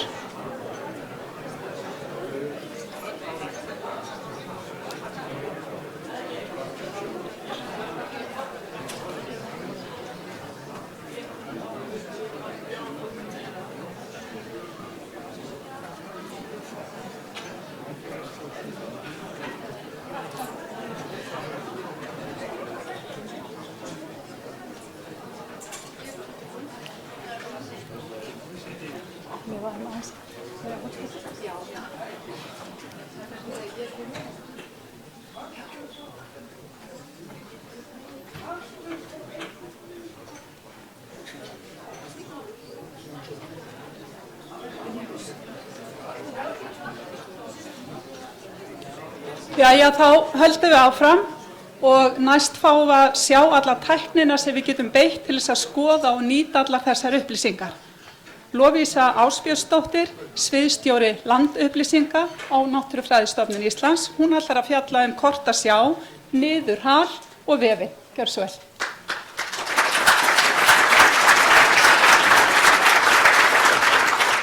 Takk fyrir. Ég ætla nú að byrja því að opna hérna. Ég ætla nefnilega að byrja því að vera með glærur. Fundarstjóri og aðrir góði gestir. Ég tek nú undir orð umhverfis- og auðlindaráðherra og vil bara óska okkur öllum innilega til hamingju með þennan stóra áfanga. Það var mikil þörf fyrir heildstæð og nákvæm kort af öllu landinu og sérstaklega af náttúru Íslands. Í erindinu mínu kortasjá, niðurhal og vef mun ég fjalla afurðir verkefnisins sem eru fyrst og fremst vistgerðarkortið og kortaþekjurnar sem liggja þar á bakvið, hvernig við getum sótt og skoðað þessi gögn og í lokin þá mun ég kynna fyrir ykkur nýja kortasjá Náttúrufræðistofnunar Íslands og hvernig hún tengist frekari upplýsingum vistgerðir á vefnum. Við vitum öll að það er nauðsynlegt að þekkja landið sitt og kort eru góð leið til þess að miðla upplýsingum náttúrufar því að þau eru myndræn og þessi kort eru alveg sérlega falleg. Hér eru 4 vinsæl náttúrufarskort Náttúrufræðistofnunar. 3 af þeim eru yfirlitskort í mælikvarða 1/500.000. Við erum með gróðukort af miðhálendi Íslands í mælikvarða 1/25.000 og nú hefur bæst við vistgerðarkort í sama mælikvarða eða 1/25.000. Náttúrufarskort í stóru mælikvarða eins og vistgerðarkortið eru mikilvæg fyrir samfélagið og það er mjög breiður hópur fólks sem hefur not fyrir þessi kort. Almenningur, ferðaþjónusta, menntakerfið og vísindasamfélagið. Og eins og fram hefur komið, þá hafa stjórnvöld, sveitarfélög líka þörf fyrir svona nákvæm kort og landupplýsingar til að nota þau við vandasama vinnu sína í skipulagsmálum, umhverfismati og fleiru. En síðast en ekki síst, þá eru náttúrufarskort nauðsynleg fyrir náttúruvernd og í að fylgjast með breytingum í náttúrunni og fyrir sjálfbæra nýtingu lands. Aðgengi að landupplýsingum er jafnframt mikilvægt og þar hefur vefurinn reynst vel í því að miðla gögnum og auðvelda aðgengi að þeim. Árið 2011 voru sett lög grunngerð fyrir stafrænar upplýsingar, landupplýsingar. Markmið þessara laga er að byggja upp og viðhalda grunngerð landupplýsinga á vegum stjórnvalda og tryggja aðgengi stjórnvalda og almennings að landupplýsingum Ísland. Landmælingar Íslands hafa það hlutverk að fara með framkvæmd þessara laga, en frá árinu 2013 þá hefur Náttúrufræðistofnun nýtt sér niðurhalsþjónustu landmælinga til þess að miðla landupplýsingagögnum sínum og auka þannig aðgengi að þeim. Í dag eru 16 stafræn gagnasett frá Náttúrufræðistofnun í þjónustunni, en í hverju gagnasetti geta verið fleiri en 1 kort eða kortaþekjur. Vistgerðarkortið sem við kynnum hér í dag er eitt af þessum gagnasettum og er núna aðgengilegt í niðurhalsþjónustunni í gegnum vef Náttúrufræðistofnunar. Á bakvið hverja landupplýsingaþekju eru gagnatöflur, oft með miklu gagnamagni og notendur landupplýsinga þurfa að geta lesið upplýsingar úr þessum töflum. Og þá kemur til kastanna íslenska fitjuskráin. Fitjuskrá er tengd staðlu skráningu og flokkun landupplýsinga og hún er lykillinn að því að hægt er að lesa úr þessum töflum. Náttúrufræðistofnun hefur haft umsjón með fituskrá vistgerða og var hún uppfærð nýlega í samræmi við niðurstöðu verkefnisins og aðgengileg á vef Landmælinga.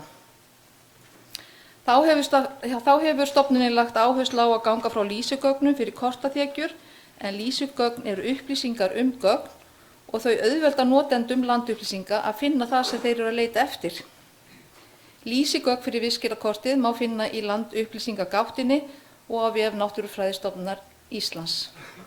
Allt þetta sem ég hef nefnt núna, það niðurhalið, fituskrá fyrir skráningu landupplýsinga og lýsigögn.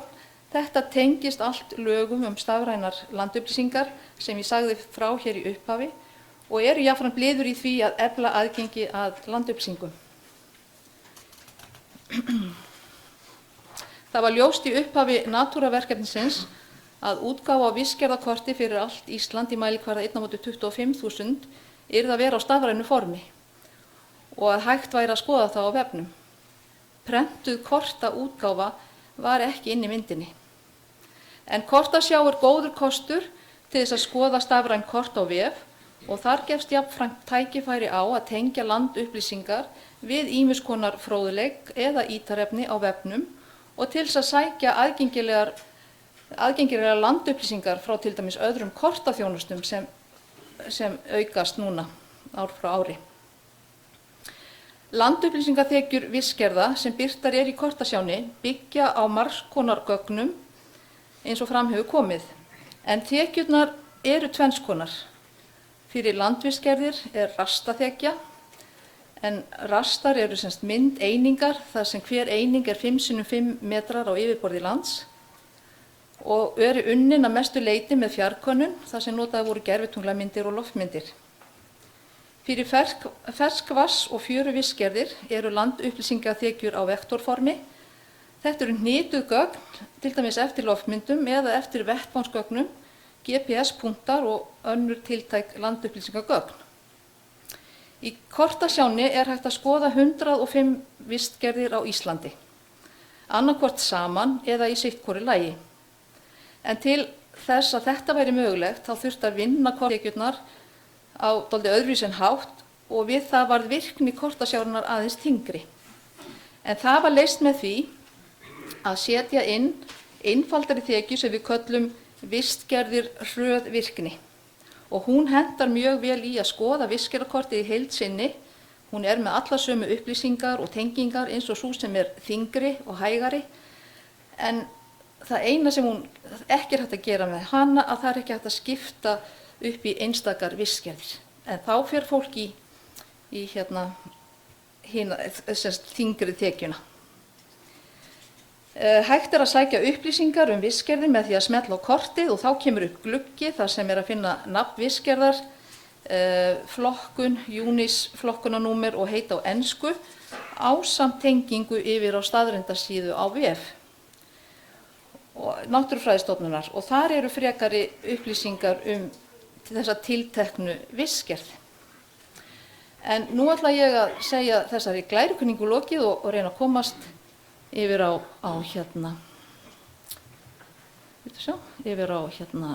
netið og ég ætla að byrja á því að fara inn á vef Náttúrufræðistofnunar Íslands. Hér komin alveg dásamleg mynd og í tilefni dagsins, vistgerðir á Íslandi, og með því að smella á hana þá eru komnar fullt af upplýsingum vistgerðirnar og þessa vistgerðarvinnu sem hefur verið á Náttúrufræðistofnun síðastliðin ár. Það líka hægt að fara í leit og leita að vistgerðarkorti.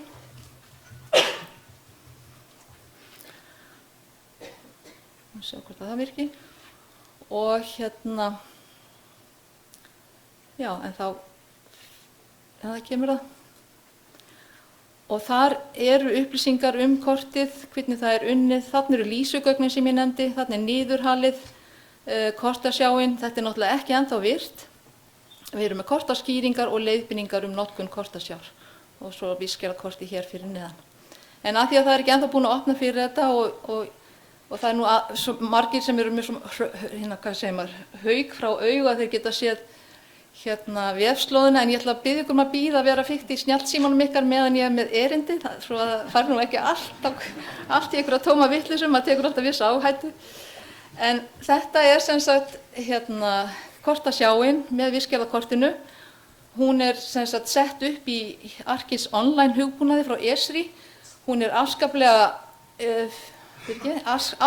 hefðbundin.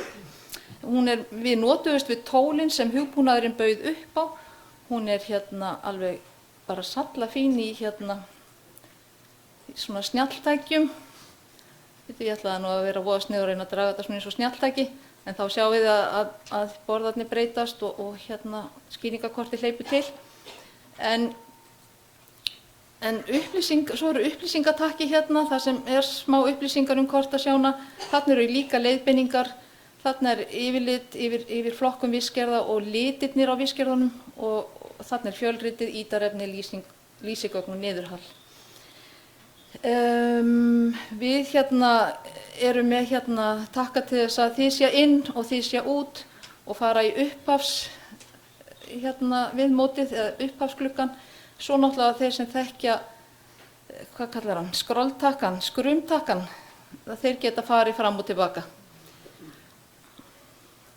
Við erum með yfirlitskort í horninu og það er hægt að slökkva og kveikja á því. Það er líka dálítið sniðugt vegna þess að grái kassinn á kortinu, hann gefur möguleika á því að flytja sig tiltölulega fljótt á milli svæða eða staða. Og svo erum við með kortaþekjur og þegar við komum inn í kortasjána þá er alltaf kveikt á þessari hröðu virkni. En svo erum við með þyngri skjölin hér, en ef við opnum það aðeins þá sjáum við að það er búið að kveikja á sumu og hérna eru vistgerðirnar undir og hérna eru fjörurnar, grýttarfjörur, eins og stelpurnar voru að segja okkur frá áðan og setfjörurnar. Þannig að, en við ætlum ekki að kveikja þeim alveg strax. Ég ætla fyrst að sýna ykkur annað í kortasjáni áður en við förum að skipta upp í einstaka vistgerðir. Hérna eru skýringar hefðbundnar, hér er hægt að skipta bakgrunn. Hérna erum við með bókamerki og hérna hef ég sett mynd af Þingvöllum, en þetta er mjög einfalt, maður velur svæði og slær nafnið og þá er það komið inn og maður getur þá alltaf hlaupið á milli. Þannig að þetta er mjög skemmtilegu hnappur. Við pössum líka upp á það að hafa skemmtanagildið í lagi. Við erum með til þess að mæla flatarmál, lengd og GPS og við getum breytt til dæmis mæli einingum eins og hægt er. Við erum með leit eftir örnefnum og þetta er gagnagrunnur frá ESRI, örnefnagrunnur, og ef við segjum Reykjanes að þá fer það þangað að sjálfsögðu. Þannig að þetta virkar líka. Og svo er það síðasti hnappurinn, en hann náttúrulega gefur kost á því að fara í aðra hnappa. Og nú ætla ég aðeins áður en ég fer í þetta, ég ætla að breyta bakgrunnskort til þess að líta allt svo vel út og fara svo í bera saman. Og þá fáum við stiku og við getum borið saman bakgrunn eða bara einstaka vistgerð í bakgrunni sem við erum búin að finna og bera það saman við aðra vistgerðir. Svo langar mér að sýna ykkur hvernig mesta þegar maður tysjar inn þessi mælikvarði 1 á móti 25.000 og þá ætla ég bara að fara í bókamerkið og ég ætla að fara á Þingvallavatn og þarna erum við komin í mestu stækkun á vistgerðarkortinu. Þetta er þá mælikvarðin 1 á móti 25.000. Og hérna sjáum við grunnkortið og við getum farið yfir á hengilinn. En eins og þið sjáum þessi þekja, hún er mjög lipur og létt, það er engin bið eða neitt slíkt af því að hún er bara sett þannig upp. Hérna erum við með jarðhitasvæði sem einmitt Sigurður benti á að væru einstök. Svo ætla ég að sækja gögn. Það er, eins og ég sagði ykkur áðan, þá eru þjónustur fyrir landupplýsingar alltaf að aukast og með því að smella þetta þá fáum við alls konar þjónustur út allan heim, en við viljum kannski einblína dálítið á Ísland, þannig að ég skrifa hérna inn bara Ísland og þá fáum við kort íslenskar þjónustur og ég ætla að velja hérna sveitafélagsmörk og verð að stækka náttúrulega svo þið sjáu sveitafélagsmörkin og þá eru þau komið þarna inn og þau eru líka komin hérna inn í kortaþekjurnar. Það er eitthvað svona, já, hún er að vinna. Það er þessi svarti hnappur, þá er hún að hugsa. Og þetta er líka komið þá inn í skýringarnar. Til þess að losna við hérna sveitafélagsmörkin þá er bara að fara aftur baka og henda þeim út. En það eru alls konar gögn þarna inni, það eru jarðfræðikort, það eru alls konar reitakort og ýmislegt sem fólk hefði gagn af að setja saman með sinni kortasjá. Ég ætla bara að fara út úr þessu. Og þá fer ég hérna og ég get reynt að finna sveitafélagið, ef ég man ekki hvar það er þá er bara best að fara í Legis og rusla tunnuna og þá er það farið. Þá ætla ég að sýna ykkur hérna upplýsingarnar á bakvið og eins og þið getur rétt ímyndað ykkur þá er líka búið að vera heilmikil vinna við að setja allar upplýsingar inn á vefinn. Við erum með 105 vistgerðir og það eru 105 staðreyndasíður þannig að það er búið að vera fjör. Hérna eru við sem sagt með votlendi og ef það kemur svona 1 af 5 að þá er bara bendillinn það grófur að hann er að taka fleiri vistgerðir saman en ef við förum nær að þá hérna er auðveldara að grípa einu og eina vistgerð og fá upplýsingar um það. Hérna er ég með tún og akulendi. Við viljum náttúrulega fara bara í votlendi eða ekki Starungusmýra vist og fá staðreyndasíður hana. Það eru myndir, lýsing, þetta er svona svipað eins og er í hérna fjölritun okkar og útbreiðslukort þannig að við sjáum hvernig hún dreifist landið. Og þarna eru fjörurnar og þar eru líka upplýsingar, sjávarlón og við getum farið í staðreyndasíður og þá kemur lýsing þar og útbreiðslur landið. Þannig að það er heilmikið af upplýsingum sem tengjast við kortasjána og eru á vefnum. Nú ætla ég að voga mér hérna í þyngri þekjurnar. Maður er með voða fyrirvara á þessu því þið eru örugglega drullur hrædd en þarna þegar maður opnar landið þá erum við hérna með Vistlendin og ég ætla að velja hérna til dæmis eins og hraunlendi og votlendi og svo ætla ég líka hérna að velja fjöru og ég ætla að nota bókamerki og ég ætla að fara með ykkur hérna á Álftanesið. Ég var nú að reyna að spyrja hana svona Gunnhildi hérna því að mér finnst sjáu hvað er margar fallegar vistgerðir kringum Álftanes og þarna getur maður sem sagt smellt á, þarna eru við með sem sagt eins og Gunnhildur sagði þá eru hérna fjöruvistgerðirnar, þar eru þrepaskiptar og við erum með allt niður í 5 þrep. Þannig þriðja vistgerðin hér er leirur og ef við förum í næstu þá er það marhálmsgræður og ef við förum á staðreyndasíðu þá sjáum við upplýsingar þessa marhálmsgræðu. Þetta er svo erfið nöfn, jæja, svona fyrirlestri, jæja. Heyrðu, og síðan ætla ég að fara aftur í bókamerkið, já ég var í því, fyrirgefið, og ég ætla að fara á Þingvallavatn og ég ætla að kveikja hérna á, kveikja hér, byrja á því að slökkva hérna á undirlaginu og kveikja á fjörunum og kveikja hérna á ferskvatninu og þá kemur ferskvatsþekjan og hérna förum við bara í Þingvallavatn og það er tegund í Kransaþörungavatn, þá vitum við það. Og staðreyndasíður hana eru hér og eins og þið sjáu það er tiltölulega algengt allt land. Og svo er hérna tegundalistar og frekari upplýsingar og mælingar og rannsóknir. Ef við kveikjum hér á, þannig að tíminn verður búinn í baðnum að minna mig á það, og hérna, ég ætla að kveikja hérna bara, nei ekki á kalda lindi, ég ætla að kveikja hérna straumvötn og þá sjáu þið straumvötnin bætast hérna við. Þá ætla ég að slökkva á þessu og ætla að kveikja á landinu. Við áttum eftir að skoða það og að því að ég var búin að velja hérna hraunlendi og votlendi, þá birta þau hér og hérna hraunlendi og ef við kíkjum á vistgerðina þar undir, ég er með svo breiða putta, þá sjáum við hérna eyðurhraunavist, mosarhraunavist og ég veit að fletturhraunavistin er alveg rosalega fín og ég veit líka hvar hann er að finna, merkilegt nokk, og förum hérna Skaftárhraunið. Er það ekki rétt hjá mig, Sigurður? Er ég nokkuð að segja einhverja tóma vitleysu?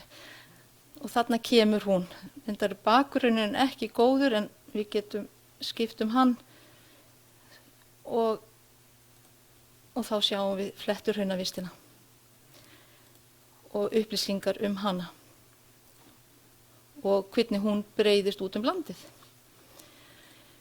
Ég ætla nú ekki að hafa þetta mikið lengra hjá mér. Tíminn er að hleypur alltaf frá okkur. Þetta nú að gera. Kveikja hérna þessu og slökkva hér og svo ætla ég bara að segja hvet ykkur til þess að kíkja á kortasjána og endilega senda okkur ábendingar eða er einhvað sem þið viljið frekar spyrja og hérna notið hana bara eins og ég getið og bara gangi ykkur vel og takk fyrir.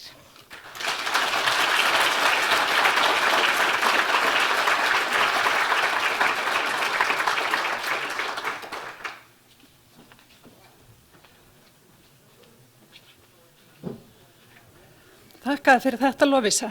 Hvað getið þið eiginlega tekið á móti mörgum heimsóknum í einu? Er þetta eins og í símkosningum þar sem að allt springur ef allir fara að nota þetta í einu? Við þorðum ekki að taka áhættuna ef það væri allir í símanum. Já. Það kemur ljós þá í kvöld þegar við förum að dunda okkur við þetta. Næst er komið að pallborðsumræðum og ég ætla að biðja ykkur sem er í pallborðinu að koma hingað upp á svið og koma ykkur fyrir.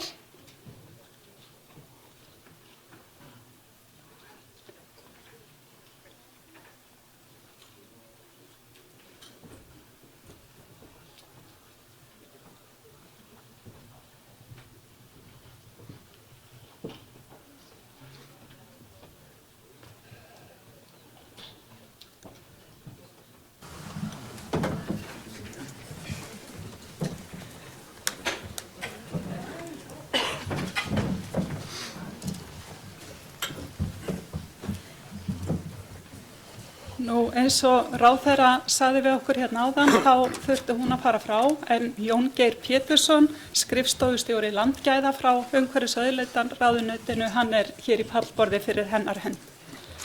Þannig að semst Jón Geir og svo er Árni Bragason, landgræðslustjóri, Eydís Líndal Finnbogadóttir, starfandi forstjóri Landmælinga Íslands, Hafdís Hafliðadóttir, staðgengill forstjóra Skipulagsstofnunar, Jón Gunnar Ottósson, forstjóri Náttúrufræðistofnunar Íslands, Karl Björnsson, framkvæmdastjóri Sambands íslenskra sveitafélaga og Snorri Baldursson, formaður Landverndar. Nú til að byrja þessa umræðu þá langaði mig til þess að spyrja ykkur sem eru hérna í pallborði, hvaða þýðingu hefur þessi vinna fyrir ykkur í ykkar starfi? Ef við myndum gefa ykkur 2 mínútur til þess að svara þessu. Og Jón Geir, ef þú myndir fyrir hönd ráðuneytisins spyrja og hérna,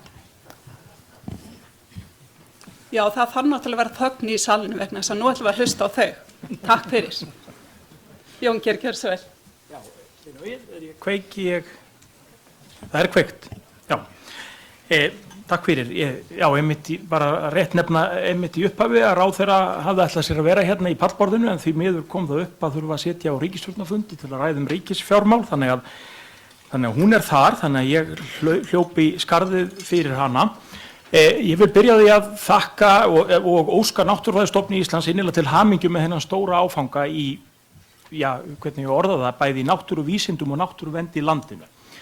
Hérna er að verða til alveg nýtt tæki sem áttir að skipta gríðarlega miklu máli í framhaldinu, þannig að við viljum færa þakkir til allra og óska til hamingju sem að þessu hafa komið, Náttúrufræðistofnun og öðrum samstarfsaðilum sem ég veit að voru fjöldamargir.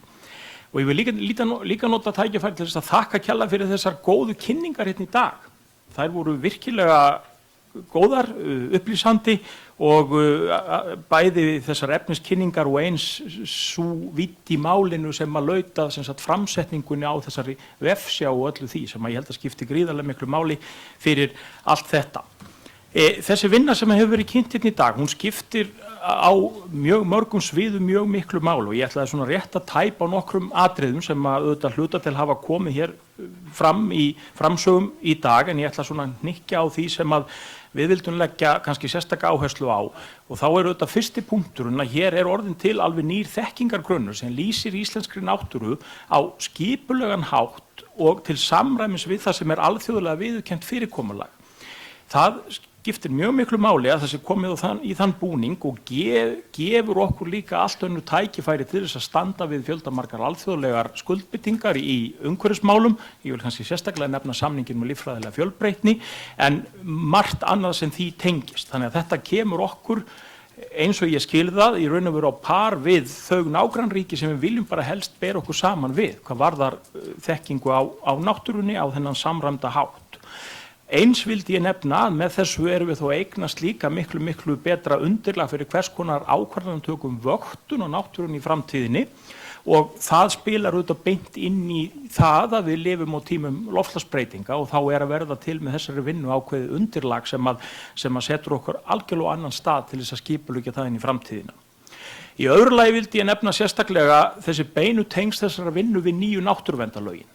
Það var mikið verkefni, undirbúningur sem að lauk haustið 2015 með því að nýju lögin tóku gildi og mjög margt í þeim algjörlega beintengt við þessa vinnu hér. Þannig að þessi vinna hefur beina skírskotun við innleiðingu fjöldamargra ákvæða í nýju náttúruverndarlögum. Þannig að það búið að vera samofið og þess vegna svo ánægilegt að vera komin hér í dag með ykkur til þess að sjá að þetta að líta dagsins ljós í þessum búningi.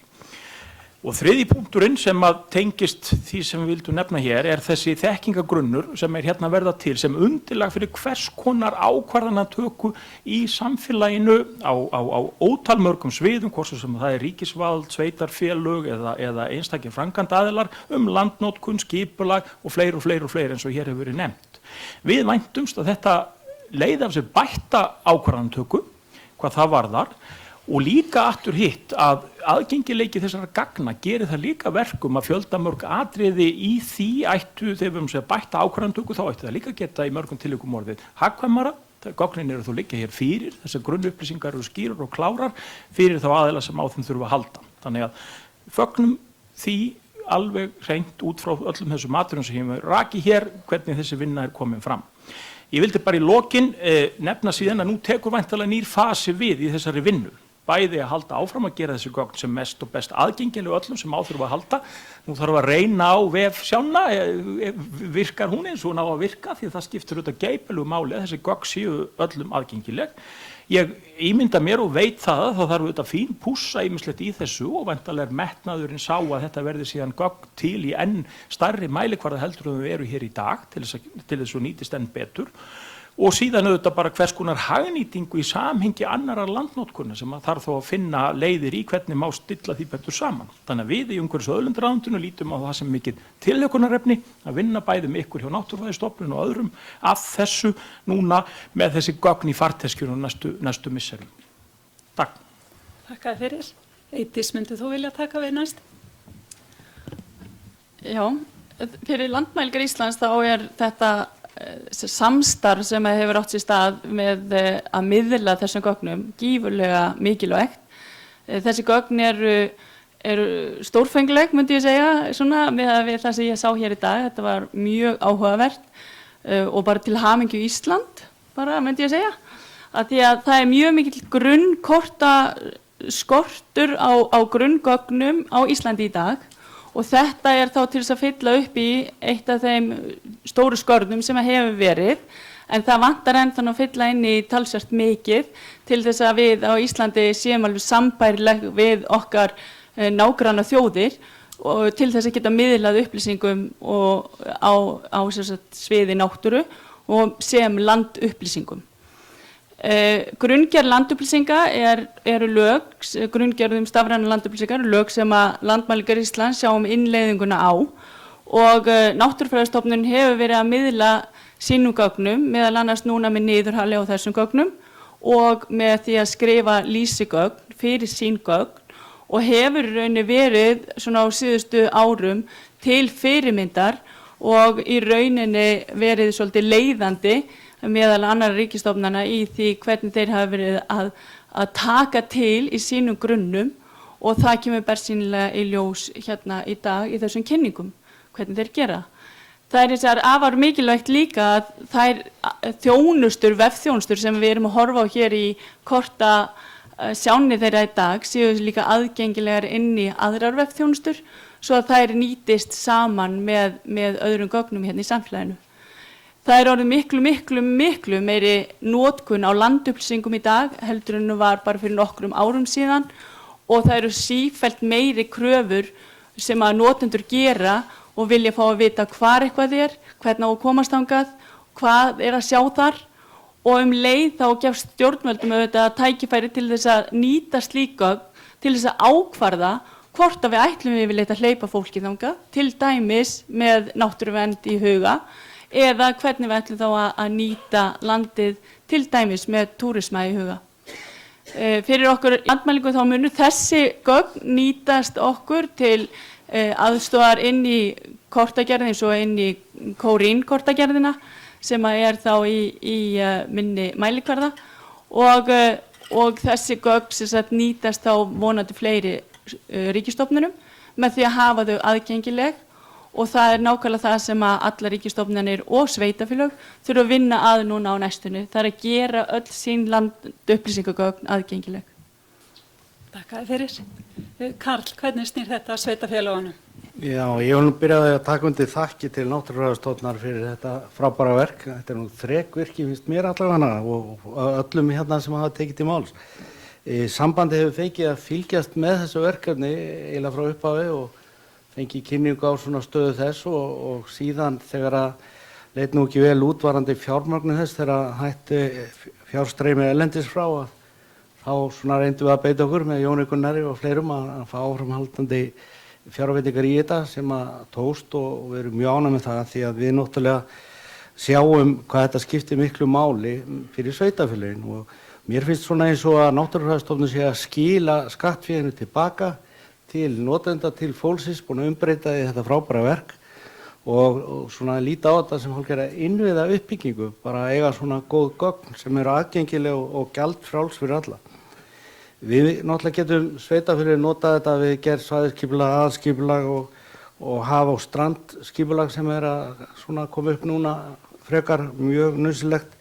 Þetta getur tengt sóknaráætlunum landshluta sveitafélaga, náttúrulega landsskipulaginu og DNP áætlunum og síðan er notagildið mikið fyrir hugmyndir nýja vegi og breytingu á því og fyrir frárensli og að hafa til dæmis þessar skilgreiningar á öllu vötnum og viðtökum vegna frárensli skiptir alveg verulegu máli og allt þetta flýtir fyrir öllu verki og þar af leiðandi er þetta mjög arðsamt til lengri tíma litið að geta haft svona ókeypis aðgang að þessu öllu og ég hef ekki vona öðru en að allir sveitastjórnarmenn fagni þessu innilega. Ég bara þakka fyrir þetta frábæra verk. En Hafdís, hvað segir Skipulagsstofnun? Takk. Ég vil nú fyrst taka líka undir allar hamingjuóskir og til bæði Náttúrufræðistofnunar og til okkar allra með að hafa fengið hennan flotta gagnagrunn sem að klárlega mun nýtast mjög vel við skipulagsgerð og það er þá fyrst og fremst sveitafélögin sem hafa það hlutverk að sinna því. Mér langar rétt til svona að minna á að markmiða skipulagslaga er að stuðla, eins og að segja, ég ætla að leyfa mér að lesa upp hérna þetta eina markmið, að stuðla skynsamlegri og hagkvæmri nýtingu lands og landgæða, tryggja vernd landslags, náttúru- og menningarverðmæta og koma í veg fyrir umhverfisspjöll og omnýtingu með sjálfbæra þróun að leiðarljósi. Þannig er það hlutverk skipulagsáætlana ekki bara að marka stefnu hvar má byggja og hvernig og hvar má leggja vegi, heldur einnig að marka stefnu vernd og að styðja þá við gróðurvernd og vernd vistgerða. Og þessu sem sagt fylgt eftir með skipulagsgerð sveitarfélaga í umhverfismati áætlana og í mati á umhverfisáhrifum. Og til þess að þetta sé hægt, þá er þetta nauðsynlegt að sé þekking á náttúrufari og mikilvægt að það sé aðgengilegt fyrir sveitarfélögin, auðvelt að nálgast þetta og þessi samræmdur gagnagrunn sem menn eru að byggja á. Og það er svolítið að gerast með þessu hér í tengslum við vistgerðir og því ber að fagna.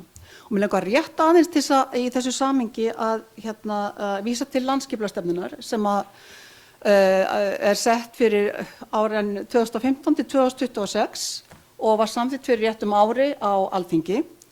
Og hún felur í sér ýmis markmið, þar á meðal vernd víðerna og mikilvægi vistgerða og gróðurlenda.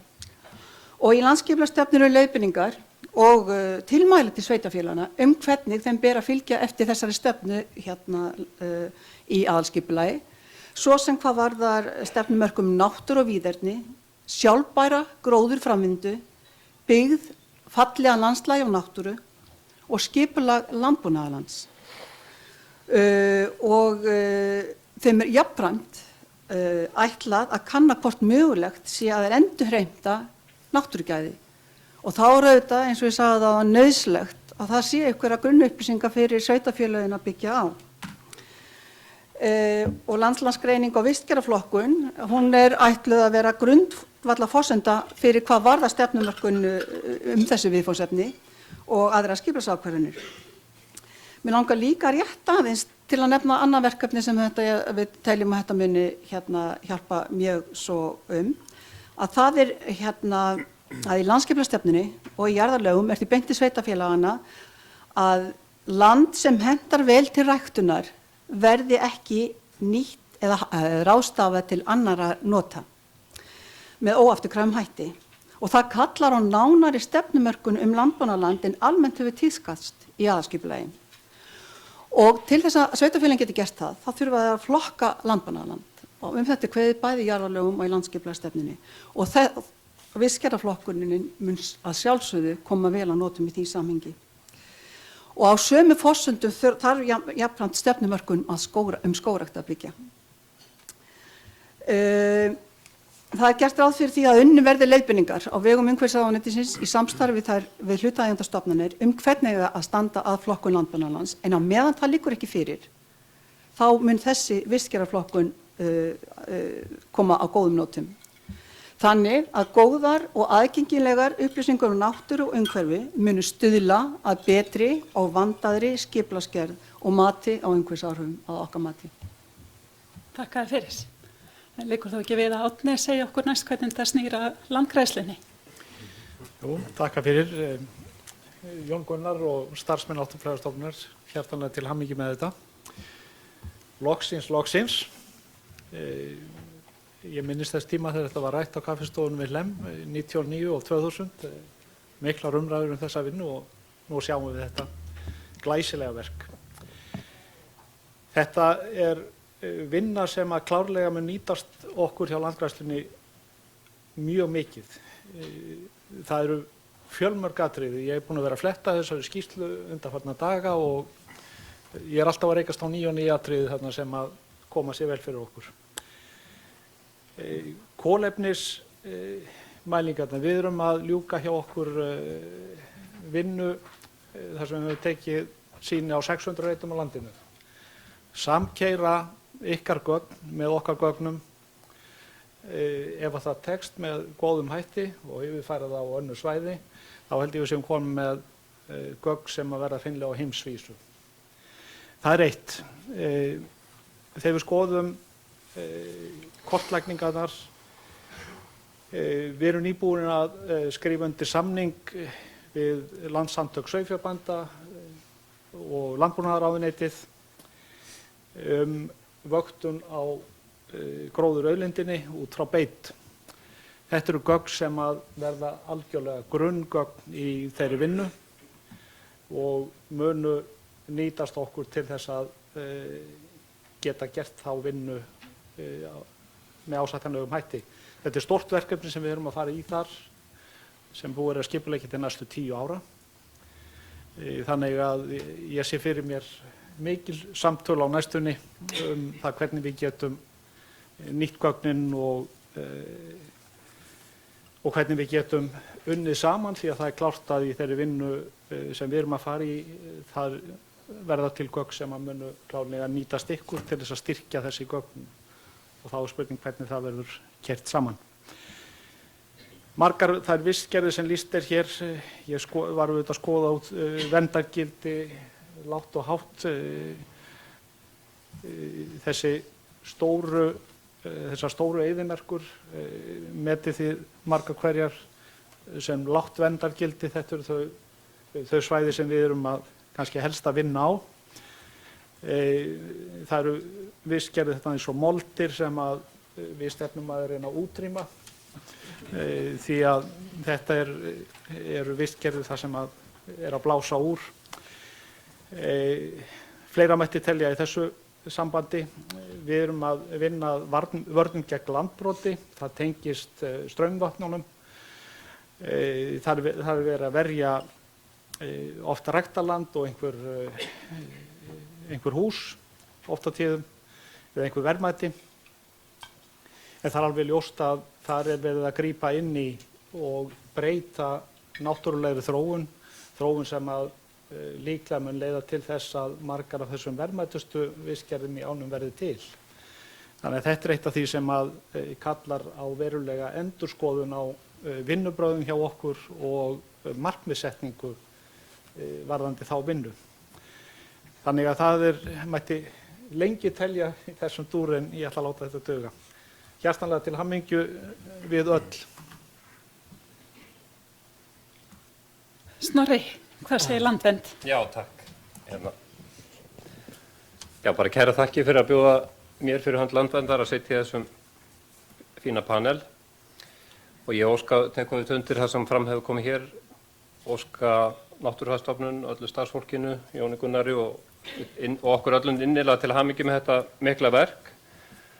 Það er sannarlega ánægjulegt, finnst mér, að fagna hér svona viðamiklum áfanga í lýsingu á náttúru Íslands sem er ekki fyrst og fremst drifin af hagnaðarvon eða yfirvofandi ágengri nýtingu landsins, vegagerð eða orkunýtingu. Því það er nú sorgleg staðreynd að mörg okkar best rannsökuðu svæði eru á botni uppistöðulóna eða undir þjóðvegum landsins. En þekking á náttúrunni er auðvitað mikilvæg undirstaða náttúruverndar, nútíma náttúruverndar, eins og fram hefur komið, og við þurfum að vita hvað er til staðar og hver staða þessi er til þess að geta nýtt af skynsemi og tryggt ekki sé gengið á höfuðstólinn og til að bæta ákvarðanatöku eins og fram hefur komið. Ég tel reyndar sjálfur að þekking sé ekki eina forsenda náttúruverndar, það er alveg hægt að vernda eitthvað þó maður þekki það ekki alveg í drep. En samsagt við þurfum að halda ótrúlega áfram á þessari braut og tryggja að Náttúrufræðistofnun geti uppfyllt sína frumskyldu sem er að skilgreina, skrá og kortleggja náttúru Íslands. Þannig að við sem þjóðin tekið ígrundaðar ákvarðanir hvernig skynsamlegast er að nota þessi miklu verðmæti. Og nú þegar lokið er fyrstu heildstæðu lýsingu á samfélagsgerð landsins er stofnunin ekkert að vandbúnaði að ganga kerfisbundi í það verk að safna fyllir í upplýsingum dýralífið eins og reynda fram kemur í skýrsluna standi til, stofnstærð dýra á landsvísu og það þarf líka að leggja áherslu á vistfræðina, hvernig samskiptum lífvera er háttað innbyrðis og við umhverfið sitt, hvernig til dæmis er dæmigerður fæðuvefur og orkuflæði í lyngmóa vist. Ég hef ekki hugmyndu það, ég efast að Náttúrufræðistofnun veit það en það kemur að því. Sem sagt ekkert frí hjá NÍ á næstunni. En ef við má aðeins minnast að svona beina tengingu við landvernd, þá höfum við auðvitað unnið mikið með náttúruverndarlögin 9 og ekki síst grein 57 sem fjallar sérstaka verndun vistkerfa og landgerða.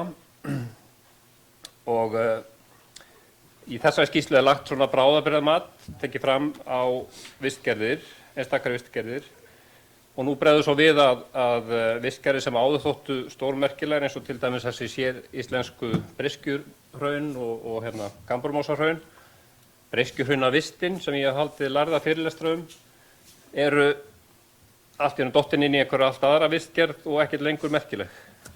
Mér finnst þetta er svona svolítið eins og hverja gamla minn, en í alvöru tala þá finnst mér svolítið sko,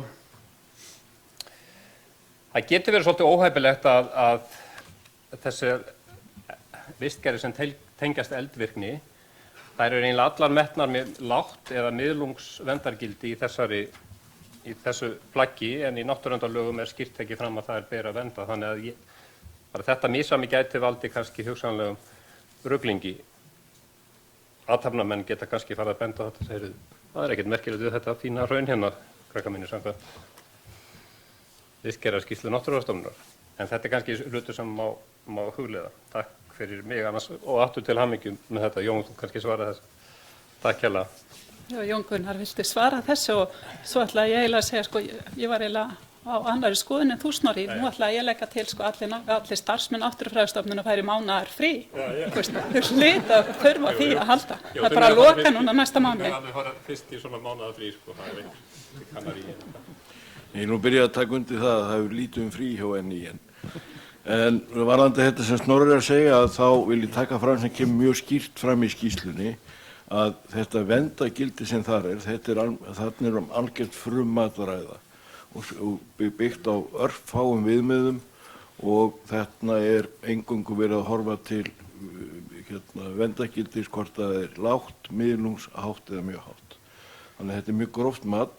Það kemur líka fram að það verður nákvæmara mat á verndagildi sem verður kynnt síðar á þessu ári. En varðandi því að ég fara að tala hér og þá vil ég nú byrja á því að þakka fyrir allar þessar hamingjóskir og sérstaklega fyrir þann skilning sem ég heyri að þetta verk nýtur og það náttúrulega eykur okkur sjálfstraust og hvatning fyrir starfsfólk Náttúrufræðistofnunar til að halda þessu verki áfram. En eins og ég segi það er að bera í bakka fullan rækin að ég fara að endurtaka okkar sýn á notagildi verksins. Ég sé mitt hlutverk hér í pallborði meira til þess að svara spurningum eins og þessari sem Snorri kom með eða til að útskýra þörf á. Takk fyrir. Þá ætlum við að opna fyrir fyrirspurnir úr sal og það eru hérna 2 aðstofamenn sem ætla að ganga salinn með mikrofóna, þannig að gjörið svo vel að rétt upp hönd ef þið hafið spurningar og þegar þið spyrjið þá væri gott ef þið myndið kynna ykkur. Það er strax einn hérna í miðjum sal.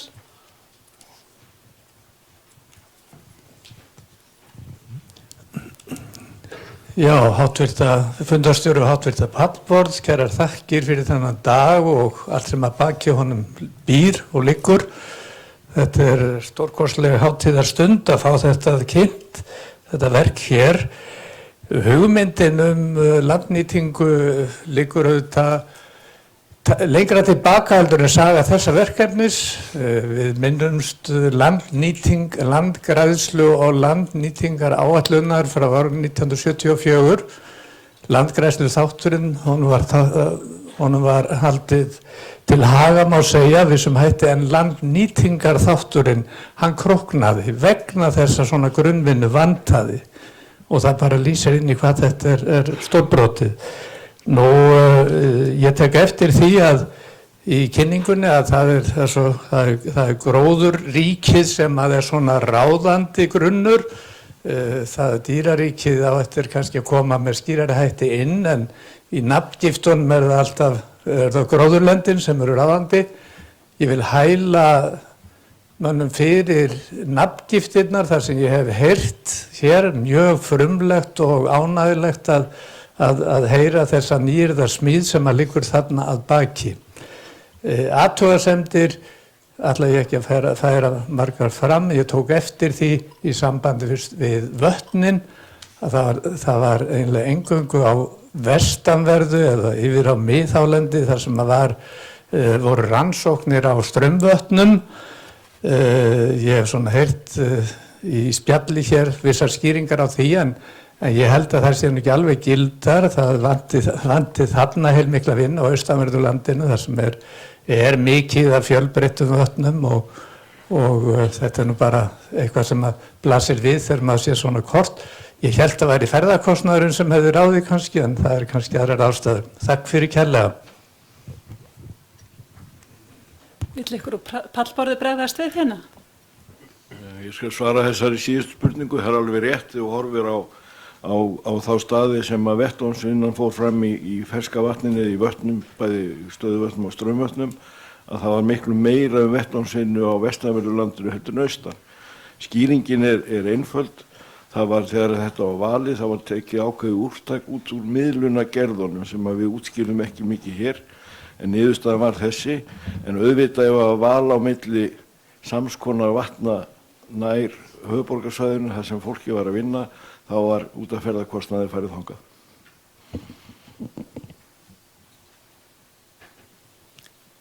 Fleiri? Þá bara fæ ég að halda hérna athyglinni.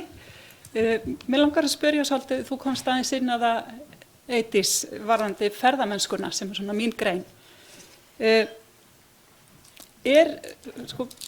Nú sé ég eiginlega engan hérna úr ferðageiranum, það eru hérna örfáir aðilar, en hvernig tryggjum við að ferðaþjónustan fara að nota þetta? Núna er þetta þessi nýja stóra vaxandi grein, óbúslega frek á landnýtingu og hefur mikil áhrif, en það verður venjulega ekkert verið mikið samtala milli ferðaþjónustunar og náttúruverndar eða þeirra sem að stýra nýtingu lands. Hvernig komum við þessu samtali í gang? Hvernig fer ferðaþjónustan að nýta sér þessar upplýsingar og haga sér samkvæmt því? Hver leggur ég að reyna að svara þessu? Jón Björn, gjörðu svo. Ég get kannski svarað þessu til svona eins og það kannski tengist líka eins þessum að Hjörleifur nefndi hérna og aðrir sessunautar mínir nefndu hérna. Sko, þessi vinna, meðan sem Snorri kom inn á, þessi vinna er unnin á forsendum náttúrunnar. Hérna. Þetta er ekki pantað á ferðaþjónustunni, þetta er ekki orkufyrirtækin, þetta er unnið á þeim forsendum. Og þar með er náttúran og yfirvöld náttúruverndar komið með mjög öflugt tæki í hendurnar til þess að eiga þá samskipti við nýtingar aðila eins og ferðaþjónustuna, eins og orkugeran, eins og landbúnað, hvern slíkan sem er. Þannig að það finnst mér nú kannski vera svona fyrsta málið að nefna inn í það samhengi, sko. Og þá er eftir þá áskorunin kannski og einhver leyti hún að herðum stjórnvalda, hvernig er þá að reyna að búa þannig hútana að þetta tæki geti þá nýst. Þannig til dæmis að hinn ágenga nýting sem víða er orðin að hálfu ferðaþjónustunar valdi ekki spjöllum og þeim náttúruverðmætum sem hér eru dregin fram. Þannig að þetta var kannski ekki akkurat svar við spurningur Arndór, en mér finnst þetta vera dálítið mikilvægur skilningur inn í þetta samhengi sem við erum að ræða. Árni? Ég óttast að ferðaþjónustaðilar nýti þessa skýrslu og verði strax á morgun búnir að þræða uppi allar heitar lindir og hverasvæði sem að þannig að það er hægt að skipuleggja ferðir hér og ég óttast það að ef við erum ekki viðbúin að taka á því að þá verði meiri skaði heldur en við sjáum bara hvernig þau hafa farið ýmis að þessum svæðum sem að eru hér næst höfuðborgarsvæðinu. Þetta mikla álag sem hefur verið. Við sjáum hvernig er í landmannalögum. Ég held að menn munu nota þessi gögn í þessu sambandi og menn verða bara að vera viðbúnir því að taka á þessu. En fyrst ég er með orðið þá vildi ég nú gjarnan fá að skipta aðeins yfir í hluti sem að ítt aðeins við mér. Það eru jú verndargildi samkvæmt mati Náttúrufræðistofnunar og Bernarsamningsins. Það eru þetta atriði sem fara ekki saman og vegna þess hversu land okkar er ólíkt Evrópulöndum að þá koma auðvitað upp, eða kemur upp þetta misræmi og mismunandi mat. En það sló mig líka það að það er metið sem hátt verndargildi gróðurlendi lynggresis og vingulsvist sem er á mikið á framræstu landi og það auðvitað vekur til umhugsunar hvernig við eigum að bregðast við þegar við erum að fara í endurheimt á votlendi. Við þurfum auðvitað nota þá þessar upplýsingar til þess að hjálpa okkur að forgangsraða. Það voru ekki bara landbúnaðarnotin sem þurfum að taka inn í, heldur einnig þessi atriði. Hafdís. Já, nei, sko, mér dettur auðvitað hug skipulagsáætlun og það ferli, það samstarfsferli sem á að eiga sér stað, sem eitt af verkfærunum, eitt af vettvangunum sem hægt er að nota. Því sveitarfélögin, þeim er ætlað meðal annars að skilgreina þá áfangastaði sem að þeir telja sé mikilvægir í sambandi ferðaþjónustu, eða það sem þeir vilja að láta uppbyggingu eiga sér stað í sambandi við ferðaþjónustu, og þá nú kannski einmitt verður maður að gera sér vonir það að það sé skoðað hvar á grundvelli þess að meðal annars, hvar sé þörf á að mennta og hvar sé í lagi að framkvæma, og eiga þá samtal við ferðaþjónustaðili í tengslum við það ferli, við þess að undirbyggja þá skipulagsákvörðun sem eitt af mörgum. Karl? Já, kannski einmitt í þessu sambandi sko að þarna komin grunnur til að byggja á nákvæmara og betra skipulag, og ég held að sveitarfélögin verða að taka sig meira saman og vinna svæðisskipulag. Það er ekki í gildi svæðisskipulag nema takmarkaðu svæði landsins, og með því og tengja það þessum áætlunum DMP, áætlunum Destination Management Plan, að þá sé hægt að stýra þessu betur og semst að nota skipulagsvaldi í þeim öfnum, og auðvitað þarf svo að innleiða það í aðalskipulag og deiliskipulag og svo framvegis, en eftir því sem grunngögn eru betri því vandar ákvörðunar hægt að taka.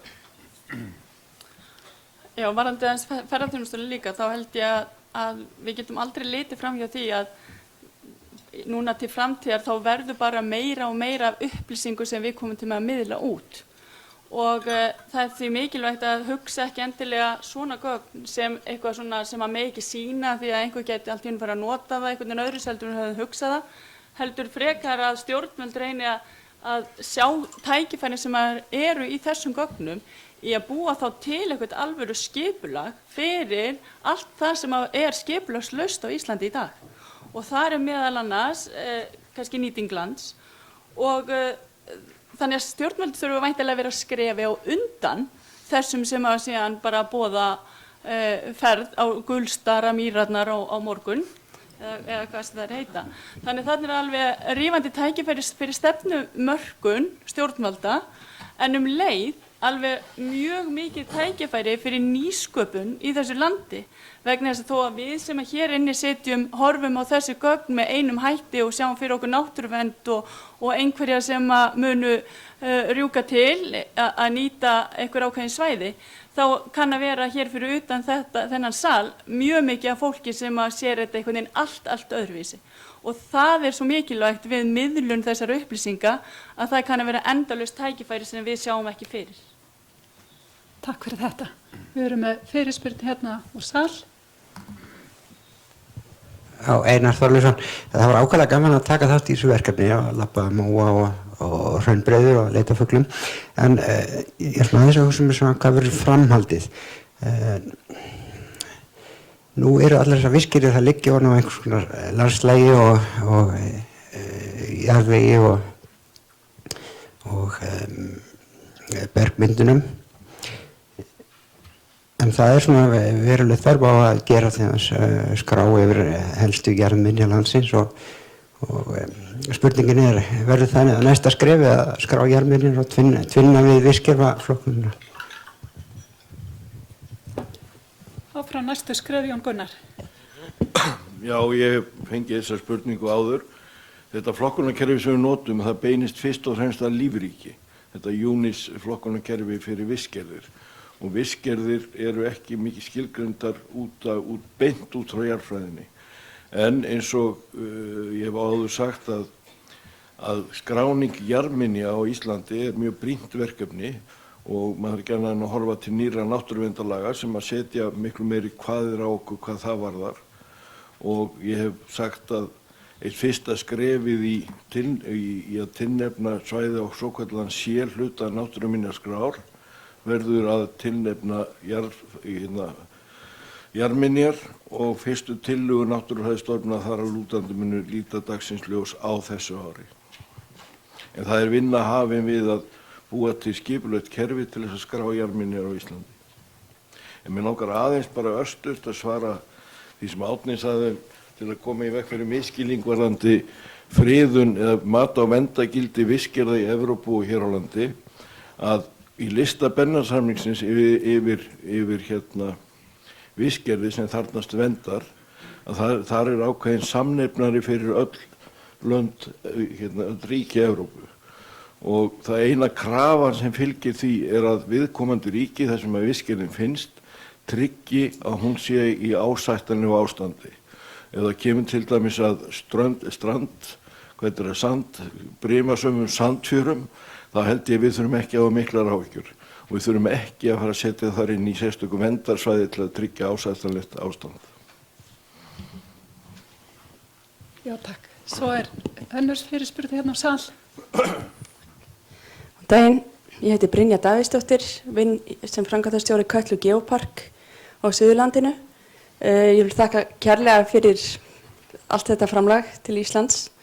Eins og stendur hjá jarðvanginum, þá og á Íslandi í heild, verið að innleiða þessi Destination Management Plan. Ég er náttúru- og umhverfisfræðingur, þannig að ég hef ákveðin skilning á þessum gögnum. En þegar sveitarfélög koma saman og nýta þessi gögn inn í slíka áætlanagerð hvernig túrismi eigi að vera skipulagður á landsvæðinu, nýta þessi gögn sem grunn, þá hef ég eina spurningu að því að til dæmis eldhraunir hjá okkur stór hluti og eins og Snorri segir, þá verndargildið ekki hátt samkvæmt þessu og eins og Lovísa sýndi okkur Þingvallavatn, það hægt að sjá að slík vötn eru líka víða landið.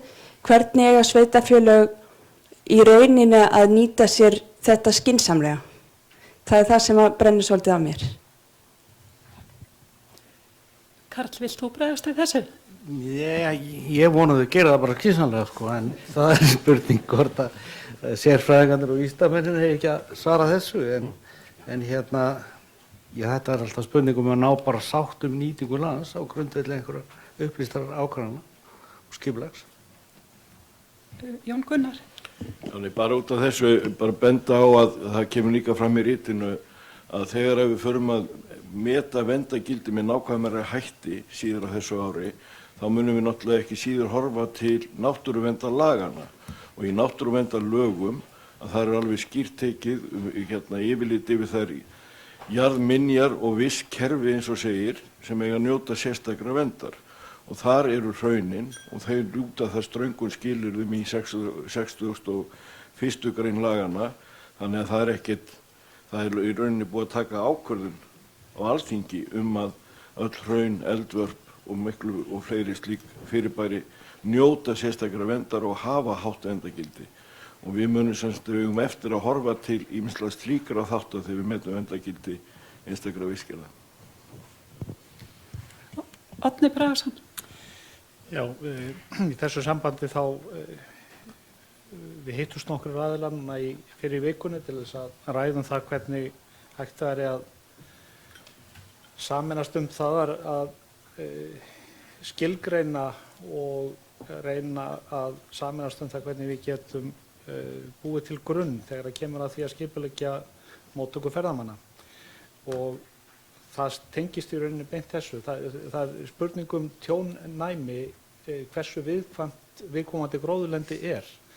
Þetta er geysilega góður grunnu til þess að byggja slíkt á. Það eru þetta viðbót að vinna sem þarf að fara fram, en alveg ljóst að þessi hraunasvæði okkar, mosasvæði, eru mjög viðkvæm og þetta er eitt af því sem þurfum að sameinast að gera og fyrir en síðar því að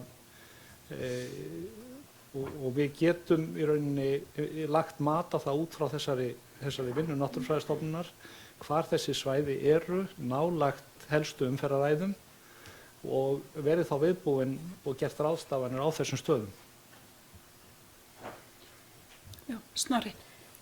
Já, takk. Ég ætlaði bara að bæta í varðandi eldhraunið þar sem þetta var nákvæmlega svo punktur sem var komið áðan að við þurfum auðvitað að passa okkur að hafa samræmi í svona flokkunarkerfum innbyrðis, jafnvel þó að ég skilja auðvitað skil vegna þess að ég er líffræðingur að þessi flokkun byggir aðeins öðru kerfi heldur en verið að tala varðandi flokkun jarðminja í náttúruverndarlögunum, en að þegar við erum að tala einhverja líffræðilega þekju ofan á þessum hraunum. En það samt óhæpilegt held ég ef það mikil mismunur þarna á milli, skilju. Ég ekkert vissum að almenningur eða endilega sveitarstjórnarmenn út um landið átti sig á þessum mun.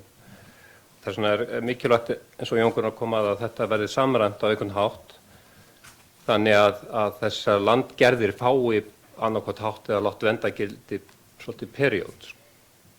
En ekki sé mjög hátt í þessu tilviki, en þetta látt í þessu tilviki og hvað þá meðaltali og hvernig höndlum við þetta. En sko varðandi ferðamennskuna, ég kom nú ekkert að því áðan, ég veit ekki hvað hægt að gera í því, en kannski bara ráð að fara með þessa bjóða ferðaþjónustu geiranum, þessa kynningu og fá þau í heimsókn og kynna þetta fyrir þeim almennlega og leið auðvitað presentera verndargildið eins og þið sjáu það best og hvaða virkjanir eru þá það sem að ferðamenn eiga helst að forðast til þess að trampa þær ekki niður. Takk. En svo Brynja bent okkur á, þá er þessi vinna í gangi sem sagt að skipuleggja ferðamannastaði, þessi Destination Management Plan á vegum ferðamálastofu og stjórnstöðar ferðamála og þarna eru markaðsfólk aðalega inni, einn umhverfisfræðingur en markaðsfólki og þarna er verið að ákveða hvar eiga ferðamannastaðinir að vera og þarna vantar einhvern veginn samtali við náttúrugeirann. En það er önnur fyrirspurn hérna úr salnum. Já, sæl Gerður Stefánsdóttir heiti ég og vinn á Veðurstofu Íslands. Við höldum okkur hérna bara við sama borð, þetta er fyrirspurnapanelin. Ég ætla bara að þakka fyrir þessa vinnu, þetta er alveg algjört stórvirki og fagnaðarefni að fá þennan grunn, svo ég tali nú eins og vel upp alveg smiðsdóttir. En við viljum áfram byggja hana og hæð og ris, þar að segja við erum ekki ennþá í funkistískunni. Og ég heyri og er sammála því að fólk staldrar svolítið við verndarlistan, af því kannski hefði verndarlistin átt að heita verndarlisti lífríkis. Ég held við sjáum flest fyrir okkur að það væri mjög æskilegt að taka svo næstu þekjur ofan á sem er verndargildi sérstæðni landsins og innanlands og í stærra samhengi og eins við að taka inn í þegar við hugsum verndargildi, það er hversu stór hluti að viðkomandi vistkerfi er raskað. Ég tek bara dæmi hérna sem er algjörlega bara top of my head og ég hef ekki metið, eins og Jökulvötn fá lágt verndargildi, þau fengju sennilega mjög hátt sérstæðnigildi og þau eru sennilega þau sem eru hvað mest undir manna áhrifum vegna virkjana. Þannig að okkur vantar svona fleiri þekjur sem við svo getum spunnið saman. En þetta er algjörlega frábær grunnur til þess að halda áfram með byggja hana. Ég bara segi takk. Já, ég ætla nú bara vegna þess og þeirra spurningar sem hafa komið fram varðandi verndargildi að ítreka það að þetta er frummat sem birti í skýrslunni á einstökum vistgerðum. Síðan samkvæmt náttúruverndarlögum þá á Náttúrufræðistofnun að leggja fram tillögur á þessu ári svæði og verndargildi svæða sem að þörf er á að vernda fyrir ráðherra sem á síðan að leggja þingsályktunartillögu fyrir Alþingi.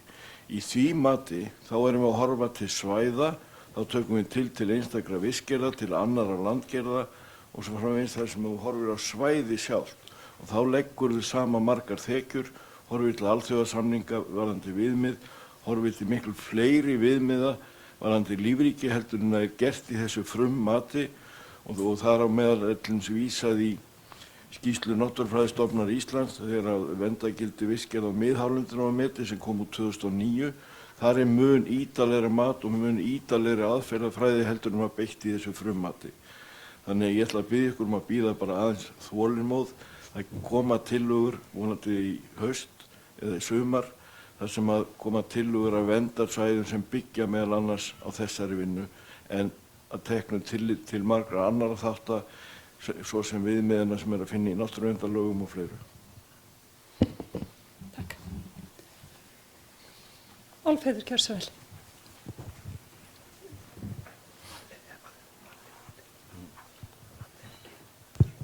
Já, ég heiti Álfheiður Ingadóttir, ég er ritstjóri Náttúrufræðingsins og ég var í 10 ár starfsmaður Náttúrufræðistofnunar meðan að þegar þessi vinna var að hefjast og þetta er svona svolítið eins og að sjá barn vaxa úr grasi og ég vil bara óska ykkur öllum persónulega starfsmönnum Náttúrufræðistofnunar hjartanlega til hamingju með þennan árangur og áfanga. En mikill vill meira eins og við höfum heyrt hérna og þegar að við nú sjáum þennan frábæra grunn að þá náttúrulega vakna hér spurningar hvað er hægt að leggja ofan á hann og þegar við horfum til verndargildis og þess sem er mikilvægt að vernda gegn inngripi mannsins framkvæmda í þessari sérstæðu náttúru okkar að þá eru ýmsar aðra breytur. Það er búið að nefna hérna jarðfræðina, jarðminjarnar. Ég vil leyfa mér að nefna landslag, ásýnd lands, landslagsvernd. Ég vil líka leyfa mér að nefna búsetulandslag og fornminjar. Vegna þess að þetta er það sem að til að mynda, svo ég kannski að nefna bleikafílinn, skógræktin skemmir og þannig að ég velti því fyrir mér hvernig eru tengslin út fyrir náttúruna sem slíka og inn í búsetu landslagið og fornminjarnar. Hafa menn eitthvað horft til þess?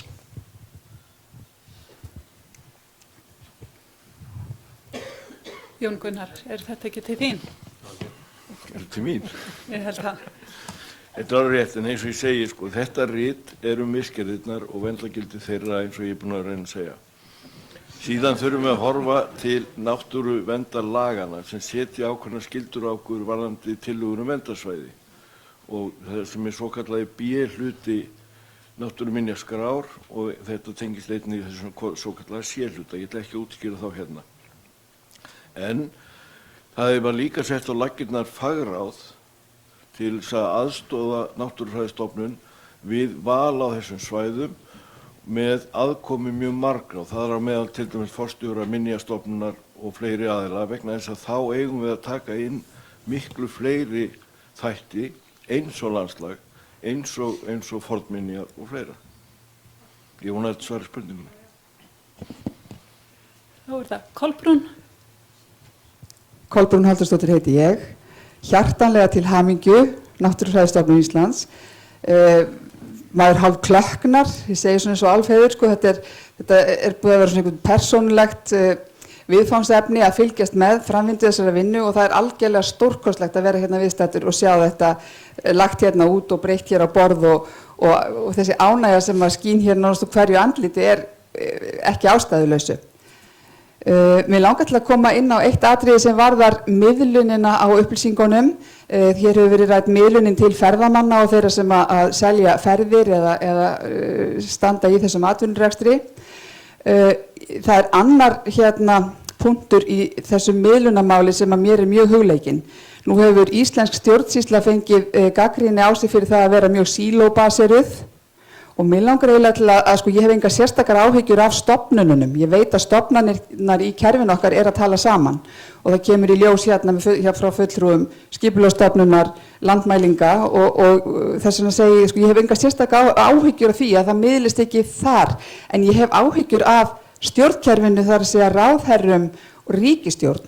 Því að þetta eru auðvitað upplýsingar sem á að miðla til ferðamálaráðherrans, til byggðamálaráðherrans, til menningamálaráðherrans, til annarra ráðherra sem þurfa að vita af þessu mikilvæga grunni sem áætlanir sem verið er að vinna af í þeirra ráðuneytum nái að tengjast inn á þennan grunn, ekki bara í gegnum embættismenn eða forstöðumenn stofnana sem þekkja þetta, heldur stjórnmálamennirnir sem eru þarna á akrinum og þurfa að fá aðeins dýpri skilning held ég á öllu þessu mikilvæga verki sem hér til staðar. Þannig að mér þætti gagnlegt að fá að heyra það frá ykkur í pallborðinum, Jón Gunnar, hvernig getum við miðla þessum upplýsingum öllum áfram til ráðherrana og ekki bara ríkisstjórnarinnar í dag heldur bara áfram og líka til helstu sveitarstjórnarmanna. Takk. Jón Geir, vilt þú byrja? Já, takk bara kærlega fyrir þessar vangaveltur sem að ég get verið sammála. Það eru þetta hér við pallborðið margar stofnanir umhverfis- og auðlindaráðuneytisins sem staddar og því miður gat ráðherrann ekki verið með í dag af því að það var kallað á fund, á ríkisstjórnarfund, þannig ég held ég hafi svo sem ekkert neitt patent svar við þessari spurningu í grunninn, annað en bara ítreka sko eins og ég skil þetta vel að sko fjöldamargar áætlanir sem eru unnar, sem hafa áhrif á náttúru landsins, eru ekki að forræði umhverfis- og auðlindaráðherrans, heldur á í öðrum herbúðum og þar er þá hinn stóra áskorun að tryggja það að við sem með þau mál förum og þessa vinnu hér komum því þannig á framfæri að þetta sé nýtt við þá ákvarðanatöku. Þar held ég reyndar að sko, það skiptir náttúrulega mjög miklu máli þá og það tengist því að það þarf þá að reyna að tryggja það að þær áætlanir séu hannaðar þannig í lögum og reglum að þær stofnanir og til dæmis eins og bara Náttúrufræðistofnun Íslands hafi þá eitthvað að segja hvernig þær áætlanir eru unnar, þannig að það sé hægt að tryggja það að þessir hlutir gangi fram. Hitt aftur önnur spurning og ég gæti kannski bara varpa því næstum því tilbaka Kolbrún sem fyrrverandi umhverfisráðherra. Hvernig getur umhverfisráðherra reynt að marinera hina ráðherrana í því að þeir skilji viðfangsefnin? Ég ekki stjórnmálamaður en það kannski bara má svona beina því svolítið í þá áttina líka sko. Hvernig hægt að tryggja þann skilning? Ég skil að það ekkert alveg einfalt mál, en ég hef ekki neitt svona patent svar við því. Já, gerum það svo sannarlega. Jón Gunnar. Já, ég can tekið undir með fyrrverandi umhverfisráðherra að þetta er mjög mikilvægt að kynna þetta fyrir öðrum ráðuneytum og sérstaklega þau sem að fara með landnýtingu og það sem að snertir vernd náttúru Íslands. Við sendum til dæmis skilaboð til atvinnu- og nýsköpunarráðuneytisins, við sendum þeim boð á þetta málþing. Ég veit ekki hvort einhver hérna frá þeim eða ekki, en við einmitt höfum lagt ríka áherslu á að miðla þessari þekkingu til. Við buðum til dæmis bændasamtökunum og við skilum það að það ekki nóg að þessar stofnanir hafi þessa þekkingu eða búið þessum upplýsingum. Það lykilatriði að koma þessu til almennings, til sveitarstjórnanna, til ráðuneytanna og þess vegna meðal annars þessu málþingi núna streymt út allt land. Karl? Já, Kolbrún nefndi helstu sveitarstjórna. Við gerum ekkert upp á milli sveitarfélagana. Skipulagsvaldið er hjá... Nú, sagði það þannig, mér fannst þú helstu.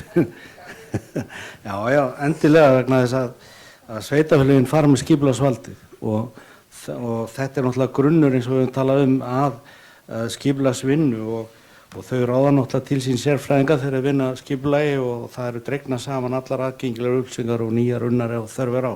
Þannig að við treystum því nú að sveitarstjórnir munu nýta sér þetta og kynna sér þetta og við munum setja frétt á heimasíðu sambandsins sem flestir sveitarstjórnarmenn fá þá tölvupóst að þessi komið frétt þar sem við kynnum þetta og síðan er landsþing sambandsins næstu helgi og þar eru við með greinagerð stefnumörkun sambandsins meðal annars á sviði skipulagsmála og nýtingar á rafrænum gagnagrunnum og öðru og þar fjöllum þetta og dreifum því til allra sveitarstjórnarmanna. Þannig að við munum örugglega koma þessum boðskap á framfæri og boða fagnaðarerindið. Jón Geir. Ég geti kannski bara rétt bætt við sem ég glemdi að nefna áðan og það er það sem var í raun og veru síðasta kynningin hér í dag frá henni Lovísu varðandi sem sagt hvernig þetta er gert aðgengilegt.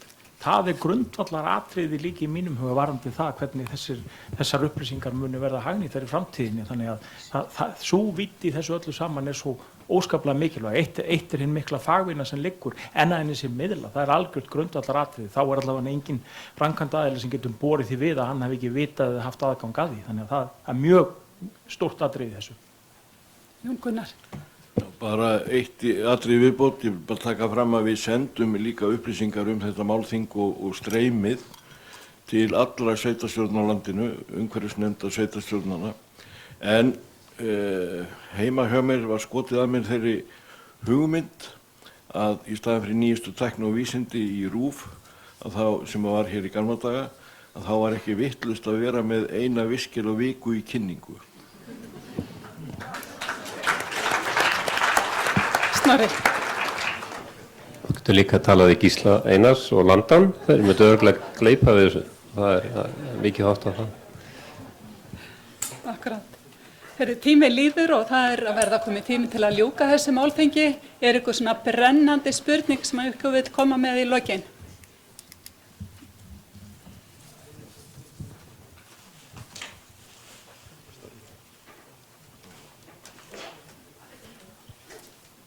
Góðan daginn, Björn Gunnarsson heiti ég á Hafrannsóknastofnun. Ég ætla bara svona að þakka Náttúrufræðistofnun náttúrulega fyrir þetta þrekvirki og eins hvetja þá stjórnvöld til þess að láta ekki staðar numið í fjörunni, heldur halda áfram út á grunnsævið. Það er gríðarlega mikilvægt að upplýsingar lífríkið þar liggi fyrir. Það eru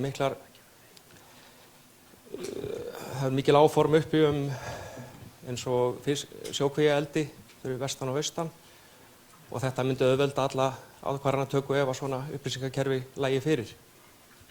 Svo bara aftur til hamingju. Já, þakka þér fyrir. Ég bara tek undir þetta. Þegar við lögðum á stað í þessu verkefni núna síðara hlutanum 2011-12 þá var inni sú hugmynd að taka grunnsævi með. Vegna þess að það var dálítið erfitt að slíta vistgerðir í sundur til dæmis í grunnum fjörðum frá fjörunni.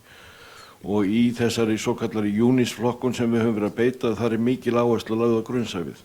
En því miður að þá var ekki vilji eða fjármagn kannski til þess að taka þátt í þeirri vinnu. En ég tek undir með þér að það er mjög brýnt að slík flokkun fari fram á grunnsævinu. Ég vil bara benda á til þess að Norðmenn ekki bara búin með sitt grunnsævi, þeir eru búin með allt hafsæðið sitt. Starri, þú farið að koma með síðustu spurninguna. Já, takk fyrir. Já, ég heiti Starri Heiðmarsson og er grasafræðingur á Náttúrufræðistofnun og ég get svona sem tekið til mín á lítið af þessum hamingjóskunum sem ég held við séum öll þakklátt fyrir en ég held að Jón Gunnar eigi nú kannski mest að þið skilið. En mér langaði kannski örlítið, þetta er nú kannski ekki beintinni brennandi spurning, en mér langaði rétt að benda á auka afurð þessa verkefni sem ég tel kannski ekki síður mikilvæga fyrir náttúrufarsrannsóknir á Íslandi. En það er það að allar þessar vistgerðir samanstanda í vissulega af tegundum og með því að við erum búin að fara skipulega allt landið þá höfum við farið og við höfum safnað sýnum mjög víða og út úr því það er nú búið að benda ykkur áðan og þegar að það kom ný háplöntutegund fyrir landið, Potamogeton tegund, það komu 2 kransþörungategundir og þar að auki fundust nokkuð margir nýjir mosar fyrir landið. Við höfum fyllt mjög út í útbreiðslu fyrir margar af þessum smásæri tegundum eins og fléttum og eitthvað af mosunum líka og ég held að þetta sé ekki síður mikilvægt og þá ekki síður það að við erum komið með sýni sem eru komin í vísindasöfni hjá okkur og munu nýtast þar til meiri rannsókna. Og sem dæmi og það get ég bara nefnt að það er kínverskur doktorsnemi sem hefur verið að rannsaka fjallagrös og efni í þeim og hefur getað nýtt þessi sýni sem hafa verið nýleg og víða af landinu. Svona því ég vildi aðeins fá að koma þessum smásærri hlutum að, þó það sé mjög gott að sjá heildarmyndina, þá byggir heildarmyndin á smáatriðunum. Takk fyrir. Takk.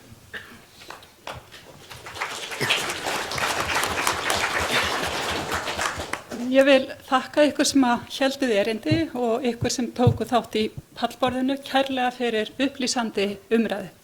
Og svo vil ég þakka ykkur í sal fyrir góðar spurningar og taka þátt í þessu með okkur. Ég segi bara fyrir mig, mér finnst góð tilfinning að vera Íslendingur og finna það að við erum að bæta við okkur þekkingu á sviði íslenskrar náttúru og líka það sé svona mikið að hæfileikaríku fólki og svona duglegu fólki sem að vinna svona þrekvirki.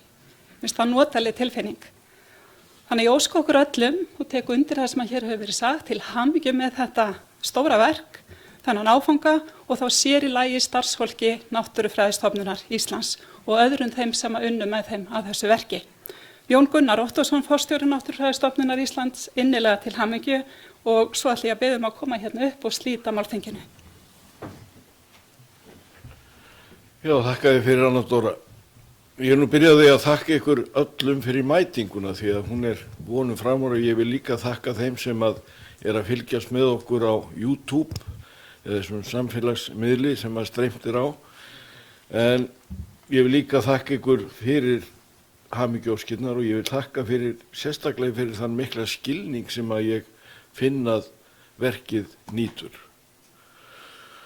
Ég ætla ekki að halda hér enn eina ræðuna, en ég ætla að minna ykkur á að það eru léttar veitingar hér fyrir framann þegar að ég er búinn að slíta þessu, þannig að þið geti þá fengið ykkur í einhverja hressingu og haldið áfram að spjalla vistgerðir á Íslandi. En ég vil að lokum þakka Önnu Dóru Sæþórsdóttur sérstaklega fyrir fundastjórnina. Takk. Og ég segi þessu slitið.